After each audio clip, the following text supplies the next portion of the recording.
লিল্লাহে তাকবীর। মিজান ভাইয়ের আগমন, শুভেচ্ছা স্বাগতম।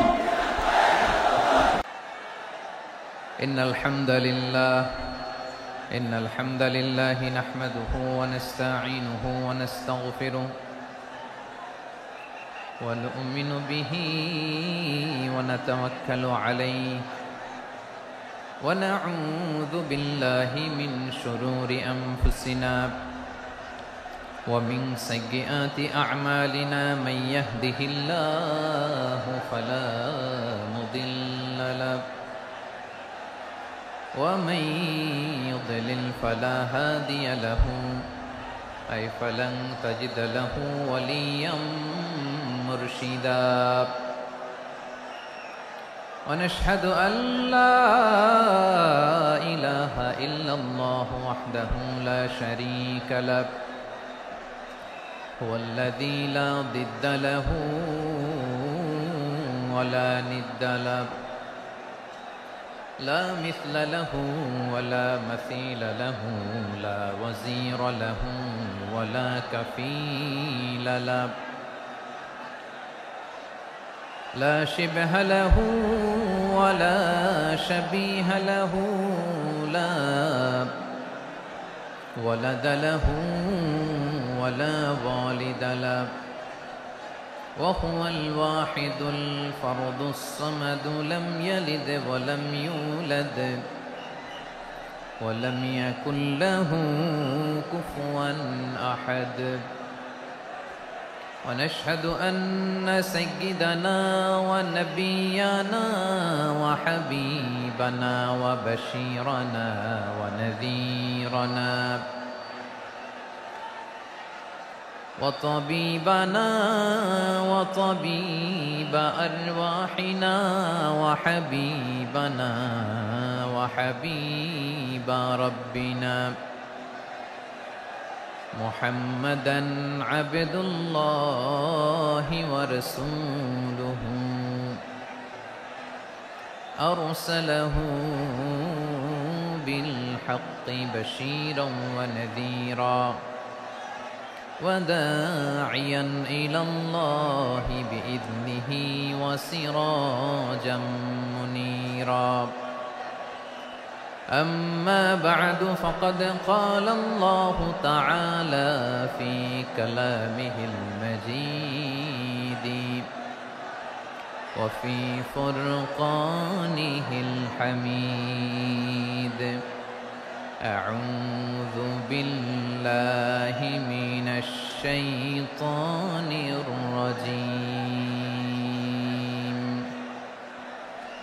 بسم الله الرحمن الرحيم ولقد كرمنا بني آدم وحملناهم في البر والبحر ورزقناهم من الطيبات وفضلناهم على كثير ممن خلقنا تفضيلا إن الله وملائكته يصلون على النبي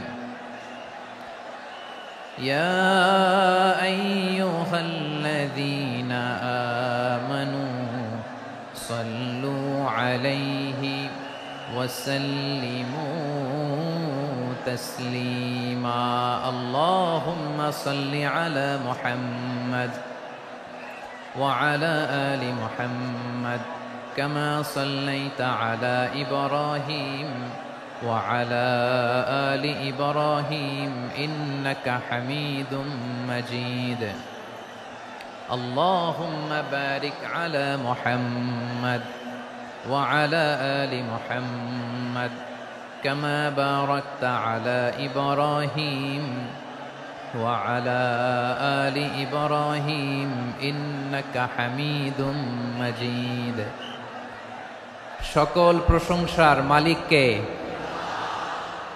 সকল ক্ষমতার উৎসকে।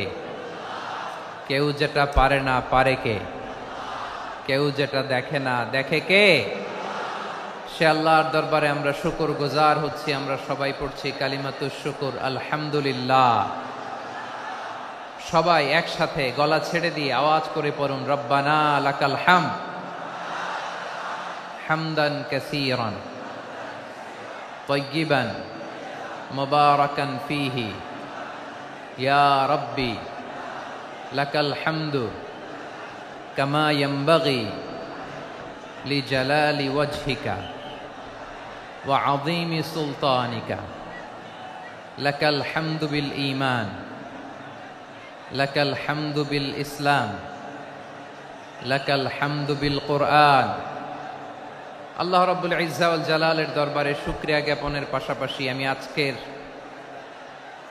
এই প্রোগ্রামের অর্গানাইজিং কমিটিকে অন্তরের অন্তঃস্থল থেকে ধন্যবাদ জানাতে চাই যে আদ-দ্বীন ফাউন্ডেশন অথরিটি তারা 3 দিন ব্যাপী যশোরের পুলের হাটে এরকম চমৎকার, গোছানো, ওয়েল অর্গানাইজড একটা তাফসীরুল কোরআনের প্রোগ্রামের আয়োজন করেছে। আমি আল্লাহর শুকরিয়া জ্ঞাপনের পাশাপাশি তাদেরকে আমার অন্তরের অন্তঃস্থল থেকে শুকরিয়া, ধন্যবাদ এবং মোবারকবাদ জানাতে চাই। আজকের প্রোগ্রামে উপস্থিত আছেন বৃহত্তর খুলনা বিভাগের ব্যবসায়ী ভাইয়েরা, কর্মজীবী ভাইয়েরা, ছাত্র ভাইয়েরা, পর্দার আড়ালে, মহিলা প্যান্ডেলে আমার মায়েরা, বোনেরা। উপস্থিত আছেন কওমি মাদ্রাসার মুহতামিম বৃন্দ, আলিয়া মাদ্রাসার প্রিন্সিপাল হুজুর, শিক্ষকবৃন্দ, ছাত্রবৃন্দ, ইমাম সাহেব, খতিব সাহেব, মুয়াজ্জিন সাহেব, আইন শৃঙ্খলায় কর্মরত ভাইয়েরা, ভলান্টিয়ার্স, মিডিয়া কর্মী, সাংবাদিক বন্ধুরা, ইউটিউবার্স, আমি সবাইকে অন্তরের অন্তঃস্থল থেকে শুভেচ্ছা জানিয়ে শুরু করতে চাই। প্রিয় ভাইয়েরা, আমি জানি যশোরের মানুষ খুবই well civilised, they know manners, তারা ম্যানার জানে। অতিথির সাথে কেমন আচরণ করতে হয় যশোরের লোকেরা এটা জানে কি জানে না বলেন? মাশাআল্লাহ। স্টেজ থেকে ইনস্ট্রাকশন আসলে সেটা শুনতে হবে, না শুনলে আমিও বলতে পারবো না, আপনারাও উপকৃত হবেন না। কোটি কোটি টাকা ব্যয়, অনেক পরিশ্রম সাপেক্ষে, অনেক ওয়েল ডিজাইন করে ওনারা প্রোগ্রাম করেছেন। শেষ অধিবেশন যদি আপনারা ধাক্কা ধাক্কি বিশৃঙ্খলা করেন, বঞ্চিত হব, আমরা বঞ্চিত হব, আপনারা বঞ্চিত হবেন। মিডিয়া কর্মীদের মাধ্যমে দেশে বিদেশে কোটি কোটি দর্শক তারা বঞ্চিত হবে। আর যদি একটা নীরব, নিস্তব্ধ, নিঝুম পরিবেশ আমাকে উপহার দেন, আমি জনগুরুত্বপূর্ণ, যেটা রাষ্ট্রের জন্য গুরুত্বপূর্ণ, যেটা সামাজিকভাবে আমাদের জন্য গুরুত্বপূর্ণ, আমার ব্যক্তি জীবনের জন্য গুরুত্বপূর্ণ, গোটা মানবতার জন্য গুরুত্বপূর্ণ, এরকম কিছু বার্তা আজকের এই ঐতিহাসিক যশোরের প্রোগ্রামে আমি রাখতে চাই ইনশাআল্লাহ। কিন্তু সেজন্য সহযোগিতা করতে হবে। যে ডান দিকের ছেলেরা মাশাআল্লাহ বলার সাথে সাথে ঠান্ডা, কিন্তু এখানে এখনো ঠান্ডা হচ্ছে না। তোমরা ভলান্টিয়ারদের কথা শোনো, জায়গা না পেলে পেছনে যাও। ধাক্কাধাক্কি করো কেন ভাইয়েরা? এটা করো না। এই যে তোমাদেরকে দেখতে পাচ্ছি তো, একে অপরকে ধাক্কা ধাক্কি করে আমাকে দেখার চেষ্টা, পেছনে চলে যাও।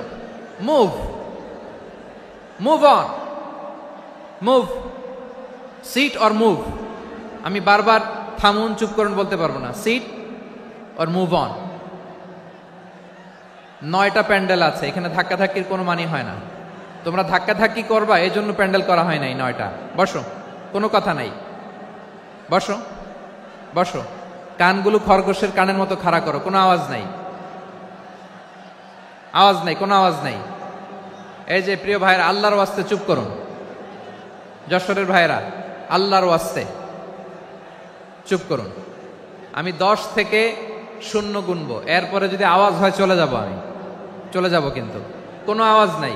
আমি কিছু জিজ্ঞেস করলে উত্তর দেওয়ার সময় গলা ফাটায় আওয়াজ করতে হবে, ঠিক কিনা? বাস, এর বাইরে আর আওয়াজ নাই। 10 থেকে 0 গুনবো, হয় বসো, নয় অন্য প্যান্ডেলে যাও, কোনো আওয়াজ হবে না। 10, 9, 8 7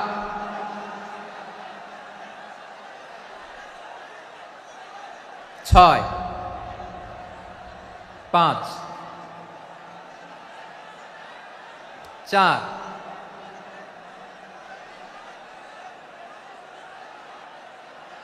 3 2 1 শূন্য। প্রিয় ভাইয়েরা, অনেক আলোচনা হয়েছে 3 দিন ব্যাপী। দেশ বরেণ্য প্রথিতযশা ওলামায়ে হযরতের মুখে আপনারা অসংখ্য কথা শুনেছেন। আমলের জন্য এগুলোই যথেষ্ট। নতুন করে আমার বলার কিছুর দরকার নাই। নতুন করে উপস্থাপনের মতো বলার মতো আমার কাছে কিছু নাইও। যা বলার 1500 বছর আগে আল্লাহ তাআলা উম্মাহকে বলে দিয়েছেন, ঠিক কিনা? এমন কিতাব দান করেছে যে কিতাবে ভুল নাই। যতই পড়ি ততই শেখা যায়। বিয়ন্ডলেস, বাউন্ডলেস, বটমলেস, কুল কিনারা নাই, কুল কিনারা বিহীন সাগর। পড়েন সুবহানাল্লাহ। গত 3 দিন ধরে স্কলাররা যে সমস্ত বিষয় কোরআন সুন্নাহর আলোকে আলোচনা করেছে, আমরা যেন সেগুলোর উপর আমল করতে পারি। আল্লাহ তৌফিক দান করুক, আমরা পড়ি আমিন। আসুন এখানে আসার বসার এই প্রোগ্রামে অংশগ্রহণ করার উদ্দেশ্যকে, নিয়াতকে আমরা খালিস করে নেই। আজকে আমরা যা শুনবো শিখবো আমলের নিয়তে শুনবো, ঠিক কিনা বলেন? শেষ পর্যন্ত নীরবতা বজায় রাখবো। আমি উঠবো, আপনারা উঠবেন। এর আগে ওঠা যাবে না। স্কেডিউলে একটু চেঞ্জ এসেছে, এশার সালাত হয়নি। আমার আলোচনার পরপরই আজান হবে। এশার সালাতে আমরা জামাতে অংশগ্রহণ করে একসাথে বিদায় নেব ইনশাল্লাহ। বলেন। বিশৃঙ্খলা করলে আমার বুঝাতে, পয়েন্টগুলো শেয়ার করতে দেরি হবে। আর এই যে এরকম নীরব নিস্তব্ধ থাকলে সুবিধা হবে। আল্লাহর ওয়াস্তে বি স্মার্ট। জায়গা না হলে চলে যাবেন, আওয়াজ করবেন না। ভলান্টিয়াররাও আওয়াজ নয়, ইশারা ইঙ্গিতে। প্রিয় ভাইয়েরা, যে টপিকটি নিয়ে আমি আপনাদের সামনে আজকে কথা বলতে চাই, টপিকটি অনেক গুরুত্বপূর্ণ। টপিকটি হচ্ছে হিউম্যান রিসোর্স ডেভেলপমেন্ট, মানব সম্পদ উন্নয়ন। কারণ আল্লাহ তাআলা আমাদের যা দেখ আর না দেখ এটা দিছে। মানুষ আর মানুষ, 18 কোটি মানুষ, ঠিক কিনা? এই 18 কোটি জনসংখ্যার দেশে বসবাস করে আমরা খুশি না বেজার? খুশি হইতে হবে, বেজার হইেন না। জাপানের খবর জানেন? তাদের গ্রোথ রেট নিচের দিকে, উল্টো। জনসংখ্যা নাই, বাচ্চা নিলে, সন্তান নিলে গভর্নমেন্ট তাদের টাকা দেয়। আমাদেরকে আল্লাহ তাআলা দয়া করে, মায়া করে এই সম্পদটা দিয়েছেন। এই মানব সম্পদকে যেন আমরা কাজে লাগাই ইনশাআল্লাহ। পড়েন সবাই। হিউম্যান রিসোর্স ডেভেলপমেন্ট অনেক জনগুরুত্বপূর্ণ বিষয়, খুব সেন্সিটিভ বিষয়। বুঝতে হবে যশোরের স্মার্ট ছেলেরা, এই যে আমি যাদেরকে দেখতে পাচ্ছি, all are the Gen Z of Jashore. যারা জেন জি, ওরা স্মার্ট, ওরা ইশারা ইঙ্গিতে কাজ করে। এই যে পুরো গদি উল্টায় দিছে, ঠিক কিনা? 24-এর ছাত্র নাগরিক অভ্যুত্থান আমাদের দেখিয়ে দিচ্ছে কিভাবে চোখের ইশারায় গদি উল্টে দিতে হয়। তো এই জেনজিদের নিয়ে বসেছে, ওরা তো স্মার্ট, ওরা ডিস্টার্ব করবে না। মেহরবানি করে আমার সাথে কানেক্ট করো, 1 to 1, brain to brain, eye to eye contact করো আমার সাথে। তাকাও, কষ্ট হলো আমার দিকে তাকাও, আওয়াজ করা যাবে না, আমার দিকে তাকাও। প্রিয় ভাইয়েরা, হিউম্যান রিসোর্স ডেভেলপমেন্টের ব্যাপারে কিছু কথা বলবো। এই যে আমাদের বিশাল জনসংখ্যা, এই জনসংখ্যাকে কি করে জনসম্পদে রূপান্তরিত করা যায় এ ব্যাপারে কথা বলবো। আমি সূরাতু বনী ইসরাইলের 70 নম্বর আয়াত তেলাওয়াত করেছি। এই আয়াতের আলোকে কিছু কথা আমি আপনাদের সামনে বলবো। আল্লাহ তাআলা ইরশাদ করছেন, ওয়ালাকাদ কাররামনা বনী আদম ওয়া হামালনাহুম ফিল বাররি ওয়াল বাহরি ওয়া রাযাকনাহুম মিনাত তাইয়্যিবাত ওয়া ফাদ্দালনাহুম আলা কাসীরিম মিম্মান খালাকনা তাফদীলা। পড়েন আল্লাহু আকবার। রব্বুল আলামিন বলেন, ওয়ালাকাদ কাররামনা বনী আদম, আমি বনী আদমকে সম্মানিত করেছি, বনী আদমকে মর্যাদা দিয়েছি। ওয়া হামালনাহুম ফিল বাররি ওয়াল বাহর, বনী আদমকে জলে স্থলে, স্থলে এবং সমুদ্রে চলাচলের বাহন দিয়েছি। ওয়া রাযাকনাহুম মিনাত তাইয়্যিবাত, তাদেরকে পবিত্র রিজিকের বন্দোবস্ত করেছি। ওয়া ফাদ্দালনাহুম আলা কাসীরিম মিম্মান খালাকনা তাফদীলা, আর আমি আল্লাহ যাদেরকে সৃষ্টি করেছি তাদের মধ্য থেকে বনি আদমকে আমি শ্রেষ্ঠ বানিয়েছি। আমরা শ্রেষ্ঠ, আমরা আশরাফুল মাখলুকাত। আমরা কি এই যে এমনি চিল্লাচিল্লি করে জিজ্ঞেস করলে বলে না, আমরা আশরাফুল মাখলুকাত। আমরা কি শ্রেষ্ঠ, সবার চেয়ে সেরা। আমাদের মতো করে আল্লাহ কাউকে বানায় নাই।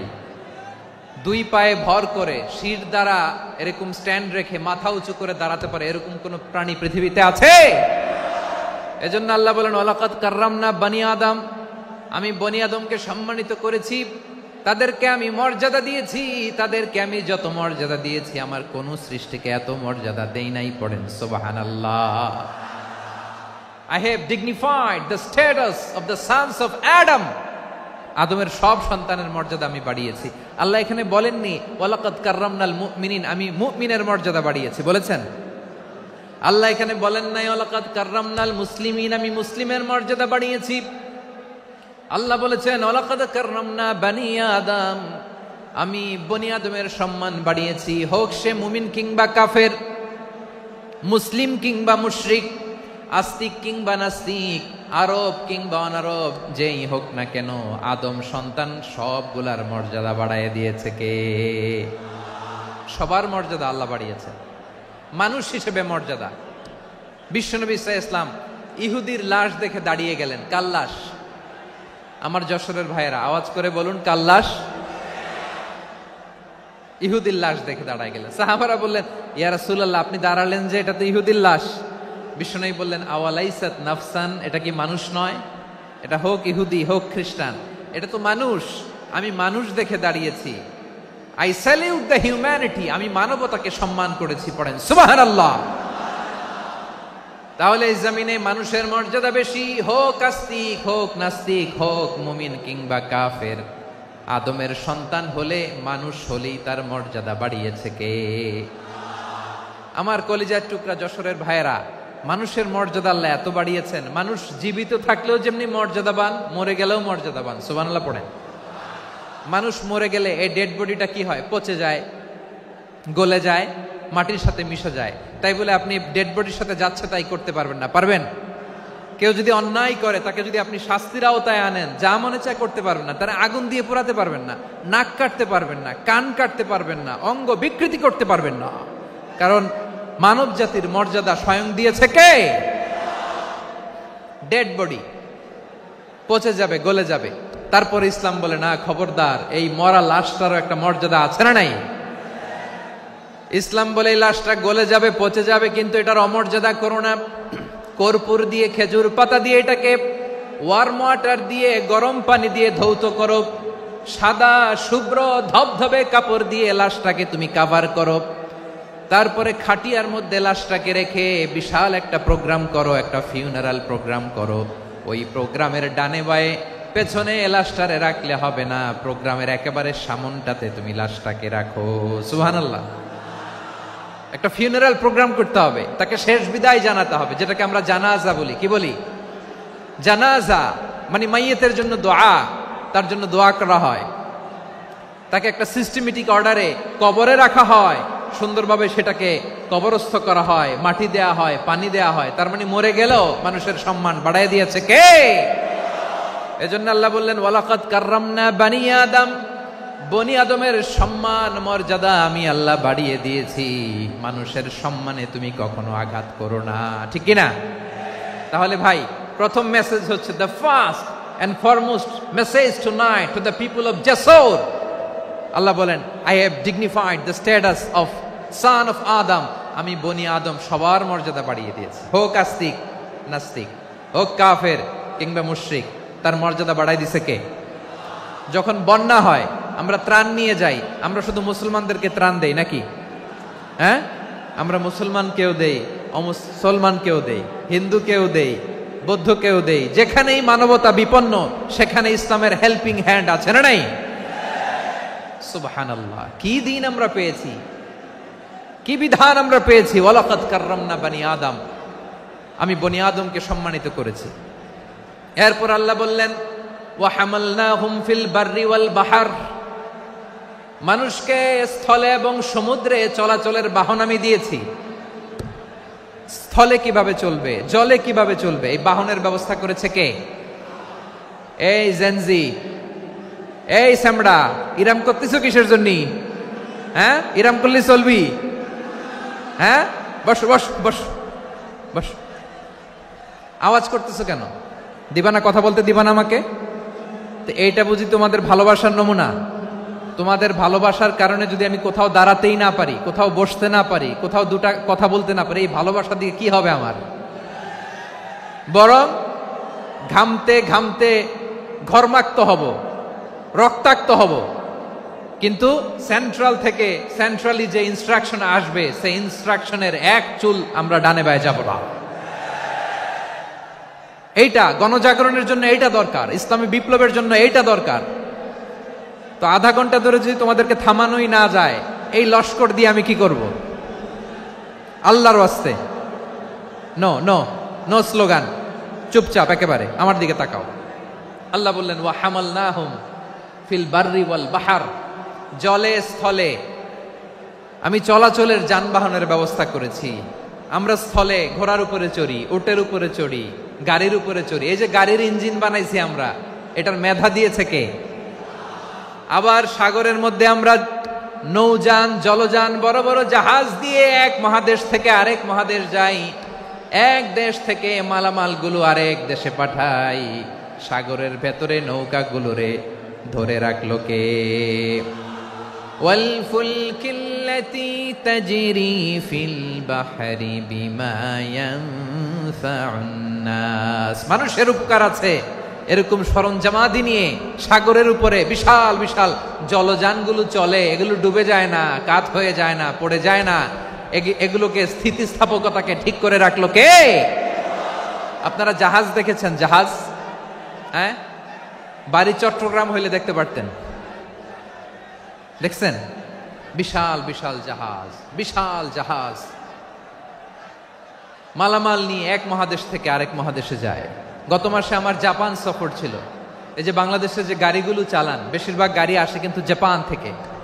হাজার হাজার গাড়ি একটা জাহাজ বহন করতে পারে, হাজার হাজার গাড়ি। এটার সাগরের মধ্যে ভাসাইলো কে? সবাই বলুন, ভাসালো কে? হাজার হাজার গাড়ি নিয়ে জাপানিজ গাড়িগুলো আমাদের চট্টগ্রামের এয়ারপোর্টের বন্দরে ভিড়ে।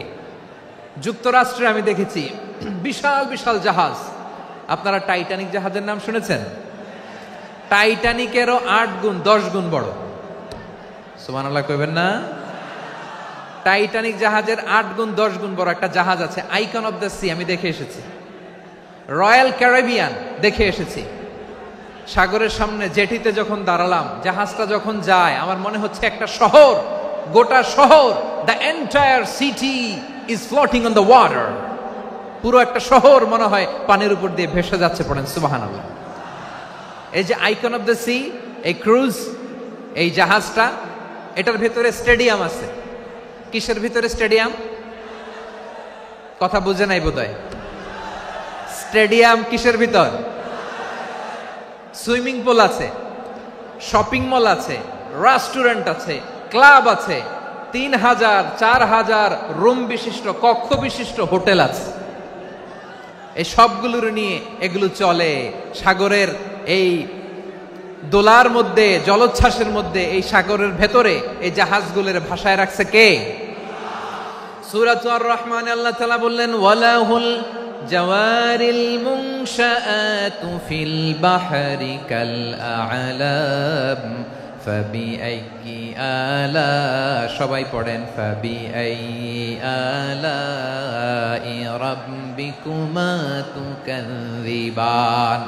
পাহাড় সম বড় বড় জাহাজগুলো মাল বোঝাই করে সাগরের মধ্যে ভেসে বেড়ায়। এগুলো দিয়ে মালামাল বহন করা যায়, মানুষরা এক দেশ থেকে আরেক দেশে যায়। এই জাহাজগুলোর সাগরের ভেতরে ভাসায় রাখলো কে? এই আয়াতের ভেতরে আল্লাহ তাআলা সূরাত বনী ইসরাঈলের এই চমৎকার আয়াতের ভেতরে আল্লাহ তাআলা বেসিক্যালি মানব জাতির প্রতি তার 4টি স্পেশাল অনুগ্রহের কথা বলেছেন। কয়টি? দুইটা বলে ফেলছি। এক নাম্বার ওয়ালাকাদ কাররামনা বানি আদম, আমি বনি আদমের সম্মান বাড়াইছি। নাকি মুসলমানদের, নাকি মুসল্লিদের? কার সম্মান বাড়িয়েছি? বনি আদমের। তাহলে human dignity, the first part of the verse talks about the human dignity. দুই নাম্বার অংশে আল্লাহ তাআলা বললেন ওয়া হামালনাহুম ফিল বাররি ওয়াল বাহর, স্থলে এবং সমুদ্রে আমি তাদের জন্য চলাচলের বাহন দিয়েছি। সুবহানাল্লাহ। তার মানে smooth movement on land and sea, জলে এবং স্থলে যাতে আমরা স্মুথলি মুভ করতে পারি আল্লাহ তাআলা দিয়েছেন। তিন নম্বরে আল্লাহ তাআলা বললেন ওয়া রাযাকনাহুম মিনাত তাইয়্যিবাত, মানুষের জন্য আমি পবিত্র রিজিকের ব্যবস্থা করেছি। জলে এবং স্থলে যত প্রাণী আছে সবগুলা প্রাণীকে রিজিক দেয় কে? আমাদেরকে রিজিক দেয় কে? সাগরের মাছগুলোকে, বড় বড় তিমি মাছগুলোরে রিজিক দেয় কে? বাতাসের মধ্যে ভেসে বেড়ানো বড় বড় পাখিগুলো, স্ক্যান্ডিনেভিয়ান কান্ট্রি থেকে লক্ষ লক্ষ কোটি কোটি পাখিগুলো যে এক দেশ থেকে আরেক দেশে ট্রান্সফার হয়, এগুলোর রিজিক দেয় কে? রব্বুল আলামিন বলেন ওয়ামা মিন দাব্বাতিন ফিল আরদি ইল্লা আলাল্লাহি রিজকুহা ওয়া ইয়ালামু মুস্তাকাররাহা ওয়া মুস্তাওদাআহা কুল্লুম ফি কিতাবিম মুবিন। আল্লাহু আকবার। রব্বুল আলামিন বলেন ভূপৃষ্ঠে বিচরণশীল যত প্রাণী আছে সব প্রাণীগুলোকে আমি আল্লাহ আমার নিজের কুদরতে রিজিকের বন্দোবস্ত করি। এই প্রাণীগুলো কোথায় থাকে, কোথায় যায়, সব জায়গায় আমি রিজিক পৌঁছে দেই। রিজিক কেউ দিতে পারে না, রিজিকের মালিক কে? রিজিকের মালিক তিনি আল্লাহ। এজন্য আল্লাহ তাআলা বললেন ওয়া রাযাকনাহুম মিনাত তাইয়্যিবাত। এরপরে আল্লাহ বললেন ওয়া ফাদ্দালনাহুম আলা কাসীরিম মিম্মান খালাকনা তাফদীলা। আমি যত প্রাণী সৃষ্টি করেছি সকল প্রাণীর মধ্যে মানুষের মর্যাদা শ্রেষ্ঠত্ব আমি দিয়েছি। সুবহানাল্লাহ পড়েন। তাহলে এক নম্বরে আল্লাহ বললেন আমি বনি আদমের মর্যাদা বাড়ালাম। এরপরে বললেন স্থলে এবং সমুদ্রে চলাচলের জন্য যানবাহন দিলাম। তিন নম্বরে আল্লাহ বললেন পবিত্র রিজিকের ব্যবস্থা করে দিলাম। এরপরে আল্লাহ বললেন যত প্রাণী আছে, সৃষ্টি আছে, সবগুলার উপরে আমি মানুষকে শ্রেষ্ঠত্ব দিলাম। সুবহানাল্লাহ। তাহলে সবচেয়ে বেশি শ্রেষ্ঠত্ব মানুষের। কার? মানুষের। শুধু তাই নয় প্রিয় ভাইরা, আকাশ এবং জমিনে যা কিছু আছে সবকিছু মানুষের জন্য, মানুষের কল্যাণে, মানুষের প্রয়োজনে, মানুষের বশীভূত করে সৃষ্টি করেছেন কে? রব্বুল আলামিন বলেন হুয়াল্লাযী খালাকা লাকুম মা ফিল আরদি জামিআ। এই জমিনের মধ্যে যা কিছু আমি আল্লাহ সৃষ্টি করেছি সব কিছু আমি মানুষের জন্য সৃষ্টি করেছি। পড়েন সুবহানাল্লাহ। হুয়াল্লাযী খালাকা লাকুম মা ফিল আরদি জামিআ, যা আছে সব আমাদের জন্য, সব আমাদেরকে সার্ভিস দেওয়ার জন্য, আমাদের উপকারের জন্য, আমাদের কল্যাণের জন্য। আওয়াজ করে সবাই পড়ুন আল্লাহু আকবার। অন্য আয়াতে আল্লাহ বললেন ওয়াসাখখারা লাকুম মা ফিস সামাওয়াতি ওয়া মা ফিল আরদি জামিআম মিন ইন্না ফি যালিকা লাআয়াতিন লিকাউমি ইয়াতাফাক্কারুন। প্রথমে আয়াতে আল্লাহ বললেন জমিনে যা আছে সব তোমাদের কল্যাণে আমি সৃষ্টি করলাম। এরপরে আল্লাহ বললেন আকাশেও যা আছে সব তোমাদের জন্য সৃষ্টি করলাম, তোমাদের অনুগত বানায় দিলাম। পড়েন সুবহানাল্লাহ। মানুষের কি ব্রেইন দেখেন, মানুষ জমিন ছেড়ে আকাশে চলে যায়। পাখি দেখে মানুষের শখ হলো পাখি যেহেতু উঠতে পারে আমরাও পারবো। অরবিল রাইট, উইলবার রাইট, দুই ভাই মিলে আঁকাঝোঁকা করতে করতে করতে করতে প্লেন বানায় ফেললো। কোন সুবহানাল্লাহ। এখন পাখিও ওরে, আমরাও ওরি। এরপরেই মানুষের কৌতূহল থামে না এখানে। মানুষ চলে গিয়েছে চাঁদে। কোথায় গেছে? এখন কিন্তু চাঁদে জমি বিক্রি হয় জানেন। পৃথিবী নিয়ে মারামারি শেষ। রাশিয়া আমেরিকা এখন ধরছে চাঁদ আর মঙ্গল গ্রহ। এখন চাঁদে জমি বিক্রি হয়, মঙ্গলে জমি বিক্রি হয়। এই চাঁদ মঙ্গল, বৃহস্পতি, শনি সব আল্লাহ তাআলা আমাদের জন্য বানিয়েছেন। সুবহানাল্লাহ পড়েন। মানুষ সাগরের উপরে চড়ে, শূন্যে ভেসে বেড়ায়, পাহাড় কেটে সুড়ঙ্গ বানায়, টানেল বানায়।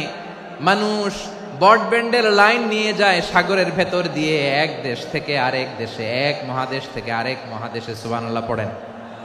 তার মানে গোটা বিশ্বের সব কিছুর উপরে control, superiority over all creatures, সবকিছুর উপর কন্ট্রোল, মনিটরিং, নিয়ন্ত্রণ, এটা প্রতিষ্ঠা করে দিয়েছে কে? এজন্যই মানুষের শ্রেষ্ঠত্ব। ওয়ালাকাদ কাররামনা বানি আদম, আমি বনি আদমের সম্মান বাড়িয়েছি, মর্যাদা আমি বাড়িয়ে দিয়েছি এই কারণে, কারণ মানুষ সবকিছুর উপর নিয়ন্ত্রণ নিতে পারে। মানুষকে নিয়ে এই কোরআনের সব আলোচনা, মানুষকে নিয়ে এই কোরআনের সব। তাই কোরআনের কেন্দ্রীয় আলোচ্য বিষয় হচ্ছে মানুষ। কোরআনের কেন্দ্রীয় আলোচ্য বিষয় কি? যশোরের ভাইয়েরা বুঝে থাকলে সবাই বলবেন, কোরআনের কেন্দ্রীয় আলোচ্য বিষয় কি?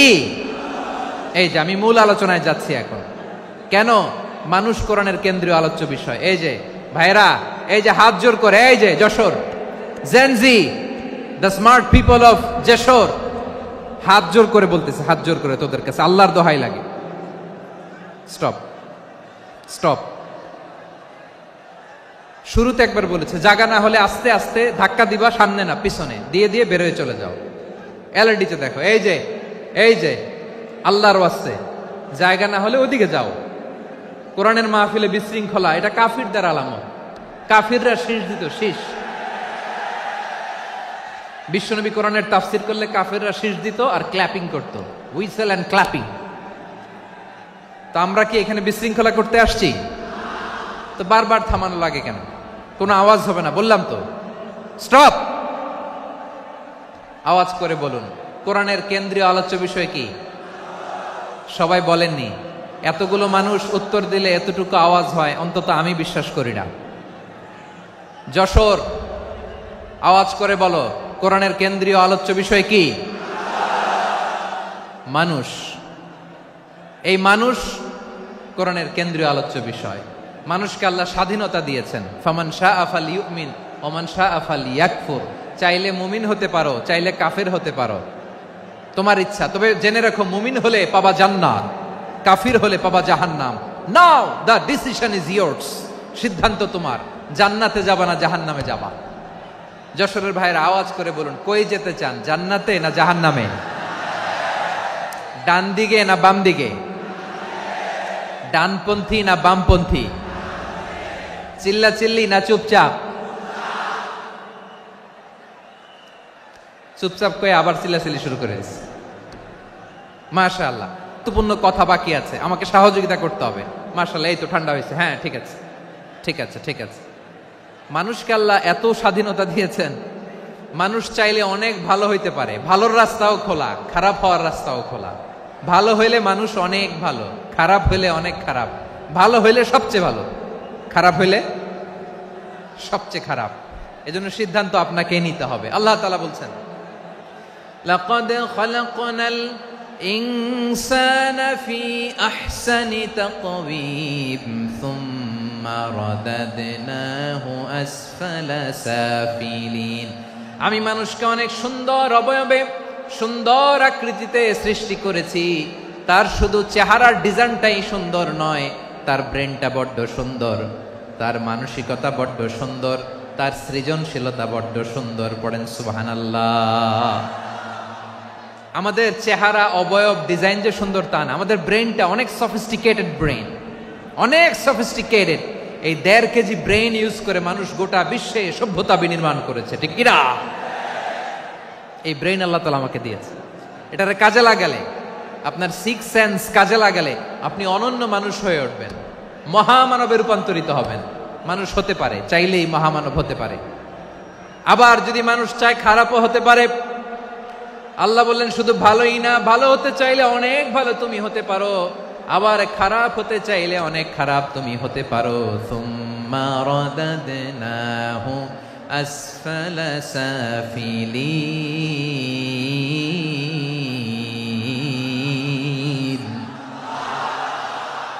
খারাপ হলে একেবারে খারাপ হতে পারো, নিকৃষ্ট হলে একেবারে নিকৃষ্ট হতে পারো, ভালো হলেও ভালো হতে পারো। সুবহানাল্লাহ। এবার আওয়াজ করে বলুন, ভালো হতে চাই না খারাপ? শ্রেষ্ঠ না নিকৃষ্ট? মানুষ ভালো হলে মানুষ ফেরেশতার চেয়েও ভালো, মানুষ খারাপ হলে সে পশুর চেয়েও খারাপ। কথা ঠিক কিনা বলেন? ভালো হলে ফেরেশতার চেয়েও ভালো, খারাপ হলে পশুর চেয়েও নিকৃষ্ট। তার মানে শ্রেষ্ঠত্বে মানুষ, শ্রেষ্ঠত্বে ফেরেশতাকে হার মানায়, আর অধপতনে শ্রেষ্ঠত্বে ফেরেশতাকে ছাড়িয়ে যায়, আর অধপতনে পশুকেও হার মানায়। আই রিপিট, আমি আবারও বলছি, মানুষ শ্রেষ্ঠত্বে ফেরেশতাকে ছাড়িয়ে যায়, আর অধপতনে সে পশুকেও হার মানায়। আওয়াজ করে বলতে হবে ঠিক কি না? এটার প্রমাণ কি? মানুষ শ্রেষ্ঠ হইলে যে ফেরেশতার চেয়েও সেরা, তার প্রমাণ কি? আল্লাহ তাআলা বলছেন, ওয়া ইয কুলনা লিল মালাইকাতি ইসজুদু লি আদম ফাসাজাদু ইল্লা ইবলিস আবা ওয়াস্তাকবারা ওয়া কানা মিনাল কাফিরিন। আল্লাহ বলেন, স্মরণ করো সে সময়ের কথা যখন আমি ফেরেশতাদেরকে বললাম, ও ফেরেশতারা আদমকে সেজদা দাও। সব ফেরেশতারা সম্মান সূচক সেজদা আদমকে দিল, তারা আদমের জন্য সেজদায় লুটিয়ে পড়লো, একজন ছাড়া, তার নাম ইবলিস। আওয়াজ করে বলেন তার নাম কি? সে অহংকার প্রদর্শন করলো, সে কাফের হয়ে গেল, বাকি সব ফেরেশতারা সেজদা দিল। সুবহানাল্লাহ। আবার আদম আলাইহিস সালামকে আল্লাহ জিজ্ঞেস করলেন, সব বলে দিল উত্তর, কিন্তু ফেরেশতাদেরকে একই প্রশ্ন জিজ্ঞেস করলেন, তারা উত্তর করতে পারে নাই। তার মানে এর মধ্য দিয়ে প্রমাণিত হয়, মানুষ ভালো হলে ফেরেশতার চেয়েও ভালো, ফেরেশতার চেয়েও মানুষের মর্যাদা বাড়িয়ে দিয়েছে কে? সব নূরের ফেরেশতা যখন মাটির আদমকে সেজদা দেয়, এটা প্রমাণ করে ফেরেশতার চেয়েও মানুষের মর্যাদা বাড়িয়ে দিয়েছে কে? তুমি মাটির আদমকে প্রথম সৃষ্টি করিয়া ঘোষণা করিয়া দিলে শ্রেষ্ঠ বলিয়া, তাই তো নূরের ফেরেশতা করে আদমকে সেজদা। ঠিক কিনা বলেন? তাই তো নূরের ফেরেশতা করে আদমকে সেজদা, সবার চেয়ে সম্মান দিলে মাটির আদমকে। আল্লাহু আল্লাহু তুমি জাল্লে জালালুহু, শেষ করা তো যায় না গে তোমার গুণগান। পড়েন না? পড়েন। আল্লাহু আল্লাহু তুমি জাল্লে জালালুহু, শেষ করা তো যায় না গে তোমার গুণগান। আল্লাহু আল্লাহু, আল্লাহু আকবার। আদমের মর্যাদা বেশি, মানুষের মর্যাদা বেশি, মানুষ শ্রেষ্ঠ, তার প্রমাণ নূরের ফেরেশতা মাটির আদমকে সেজদা করে। আওয়াজ করে বলেন ঠিক কি না? তাহলে মানুষ ভালো হলে ফেরেশতার চেয়ে ভালো, আবার মানুষ যদি খারাপ হয় সে পশুর চেয়েও খারাপ, অধপতনে পশুত্বকে হার মানায়। তার প্রমাণ, তার প্রমাণ কি? তার প্রমাণ হচ্ছে, যশোরের ভাইরা দেখবেন পত্রিকায় নিউজ পেপারে মাঝে মাঝে এরকম দেখা যায়, এক মানুষ আরেক মানুষকে হত্যা করে 20 টুকরা করে বস্তার ভেতরে ভরেছে। আপনারা এই নিউজ পড়েন নাই না? দেখেন নাই? দেখছেন? মানুষ মানুষকে হত্যা করে কয় টুকরা? জোরে বলেন। এখানেই ক্ষান্ত হয় না, আবার কোথায় ভরছে? বস্তার ভেতরে। আচ্ছা, বুঝে থাকলে আওয়াজ করে বলেন, কোনদিন শুনছেন একটা হাতি আর একটা হাতিকে হত্যা করে 20 টুকরা করছে, এরপরে বস্তার ভিতরে ভরছে? হইছে? তাহলে দেখেন, মানুষ যদি খারাপ হয় সে পশুকেও হার মানায়। চিল্লায় বলো ঠিক কি না? এমনও দুশ্চরিত্র মানুষ আছে যার নজর থেকে 6 মাসের ছোট্ট মেয়ে থেকে শুরু করে 80 বছরের বৃদ্ধারাও নিরাপদ নয়। পশুকেও হার মানে। মানুষ মানুষের ঘর জ্বালিয়ে পুড়ে মেসাকার করে দেয়, জনপদের পর জনপদ জ্বালায় দেয়, এরকম আছে না নাই? বোমা মেরে শহরগুলো উড়িয়ে দেয়। এই যে ইসরায়েল গাজার মধ্যে যে অ্যাটাক করেছে, এরা মসজিদ মানে নাই, মসজিদে বম ফেলেছে। এরা খ্রিস্টানদের চার্চ, গির্জা মানে নাই, গির্জায় বম ফেলেছে। পৃথিবীর ইতিহাসে never happened in the history of the world that someone bombed on a hospital, on an ICU center. এমন হাসপাতাল যেখানে আইসিইউর রোগীরা আছে, ওই হাসপাতালের উপরও ইসরায়েলি সৈনিকেরা বোমা মেরেছে। জোরে বলেন ঠিক কিনা? এরা মানুষ? আওয়াজ করে বলেন এরা মানুষ না। প্রিয় ভাইয়েরা, চোখ কান নাক মুখ থাকলেই মানুষ না। যা সামনে দেখেন এগুলো সব মানুষ না, এগুলো জনসংখ্যা। এগুলো কি? সবাই বলুন, এগুলো কি? বাড়ছে জনসংখ্যা, কমছে মানুষ। বাড়ছে জনসংখ্যা, কমছে। এই দুনিয়া এখন তো আর সেই দুনিয়া নাই, মানুষ নামের মানুষ আছে দুনিয়া বোঝাই, সেই মানুষের ভিড়ে আমার আসল মানুষ নাই। ঠিক কিনা? আসল মানুষের বড্ড অভাব, আসল মানুষের বড্ড অভাব। আমার ভাইয়েরা, মানুষ খারাপ হলে পশুকেও হার মানায়। আচ্ছা, আওয়াজ করে বলেন, এই যশোরের ছেলেরা এদিক তাকাও, আওয়াজ করে বলো, যে ইসরায়েলি সোলজাররা উপর থেকে বোমা মারল, তারাও মানুষ? তারাও কি? ওরাও রক্তে মাংসে মানুষ, ওদেরও পরিবার আছে। বোমা মেরে যেই মেয়েটাকে তারা অনাথ বানায়, ইয়াতিম বানায়, ও কিন্তু বাসায় ওর মেয়েটাকে রেখে আসছে। ঠিক কিনা বলেন? বম্বিং করে যে বাবাকে মেরে, স্বামীকে মেরে স্ত্রীকে বিধবা বানায়, তারও ঘরে স্ত্রী আছে। উপর থেকে বোম মেরে মানুষ মেরে দিচ্ছে, তারাও মানুষ। 1945 সালের 6ই আগস্ট আমেরিকান সোলজাররা হিরোশিমায় বোম মেরেছে। আমি নিজে দেখে এসেছি জাপানের হিরোশিমাতে। সকাল 8:15 মানুষ কেউ অফিসে যাচ্ছিল, কেউ খেতে খামারে কাজ করতে যাচ্ছিল। লিটল বয় নামে একটা বোম মেরেছে তারা। এই বোমের আঘাতে, পারমাণবিক এই বোমার রেডিয়েশনে আঘাতে বোম ব্লাস্ট হওয়ার পরে মুহূর্তের মধ্যে 1,40,000 নাই। উপর থেকে যারা মারতেছে এরাও মানুষ, যাদেরকে মারলো তারাও। তার মানে মানুষে মানুষে পার্থক্য আছে না? নেই? মানুষে মানুষে পার্থক্য আছে। নাক কান চোখ মুখ থাকলেই মানুষ নয়। বাড়ছে জনসংখ্যা, কমছে মানুষ। চিল্লায় বলো ঠিক কিনা? তাহলে আমরা বুঝলাম, মানুষ ভালো হলে অনেক ভালো, খারাপ হলে অনেক খারাপ। ও আমার কলিজার টুকরা যশোরের ভাইয়েরা, আসুন না 3 দিন ব্যাপী এই তাফসিরুল কোরআনের ঐতিহাসিক প্রোগ্রাম থেকে আমরা সিদ্ধান্ত নেই, আমরা ভালো মানুষ হব নাকি খারাপ মানুষ হব। কলিজা থেকে, প্রাণ থেকে আওয়াজ করে সবাই বলুন, ভালো মানুষ নাকি খারাপ মানুষ? ভালো মানুষ হইতে হবে। ভালো মানুষ যারা জগৎটাকে এনলাইটেন করবে, যারা এনলাইটেন করবে, যারা সত্যের বীর সেনানী হয়ে দাঁড়াবে, যারা সত্যের পক্ষে কথা বলবে, যারা জালিমের মসনদকে ভেঙে খান খান করে দেবে। এরকম হওয়ার দরকার আছে না নাই? এরকম ভালো মানুষ আমরা হতে চাই কি চাই না? মানুষকে যত্ন নিলে মানুষ যে কত ভালো হয় আপনি কল্পনাও করতে পারবেন না। এই যে আপনাদের যশোরে যে ভালো ছেলেগুলো আছে, যে ভালো তরুণগুলো আছে, যে যুবকগুলো আছে, যে ভালো আলেমরা আছে, ভালো নেতারা আছে, সবাই যদি তাদের মতো হতো, পুরো যশোরটা একটা জান্নাতের টুকরা হয়ে যেত। আওয়াজ করে বলেন ঠিক কিনা? মানুষকে নার্চারিং করলে, মানুষকে পলিশ করলে, মানুষকে গ্রুমিং করলে, মানুষকে সঠিক তারবিয়া দিলে মানুষ অনন্য হয়ে ওঠে। প্রতিটি মানুষ অনন্য। আমি অনন্য, আপনি অনন্য, আমরা সবাই অনন্য। সুবহানাল্লাহ বলেন। মানুষকে আল্লাহ তাআলা দিয়েছেন অসীম ক্ষমতা, অসীম ক্ষমতা। সুবহানাল্লাহ। একটা মানুষ পারে না এমন কিছু নাই, একটা মানুষ পারে না এমন কিছু নাই। বিশ্বাস করতে হবে, মানুষ যা কল্পনা করতে পারে ওইটা মানুষ করে দেখাতে পারে।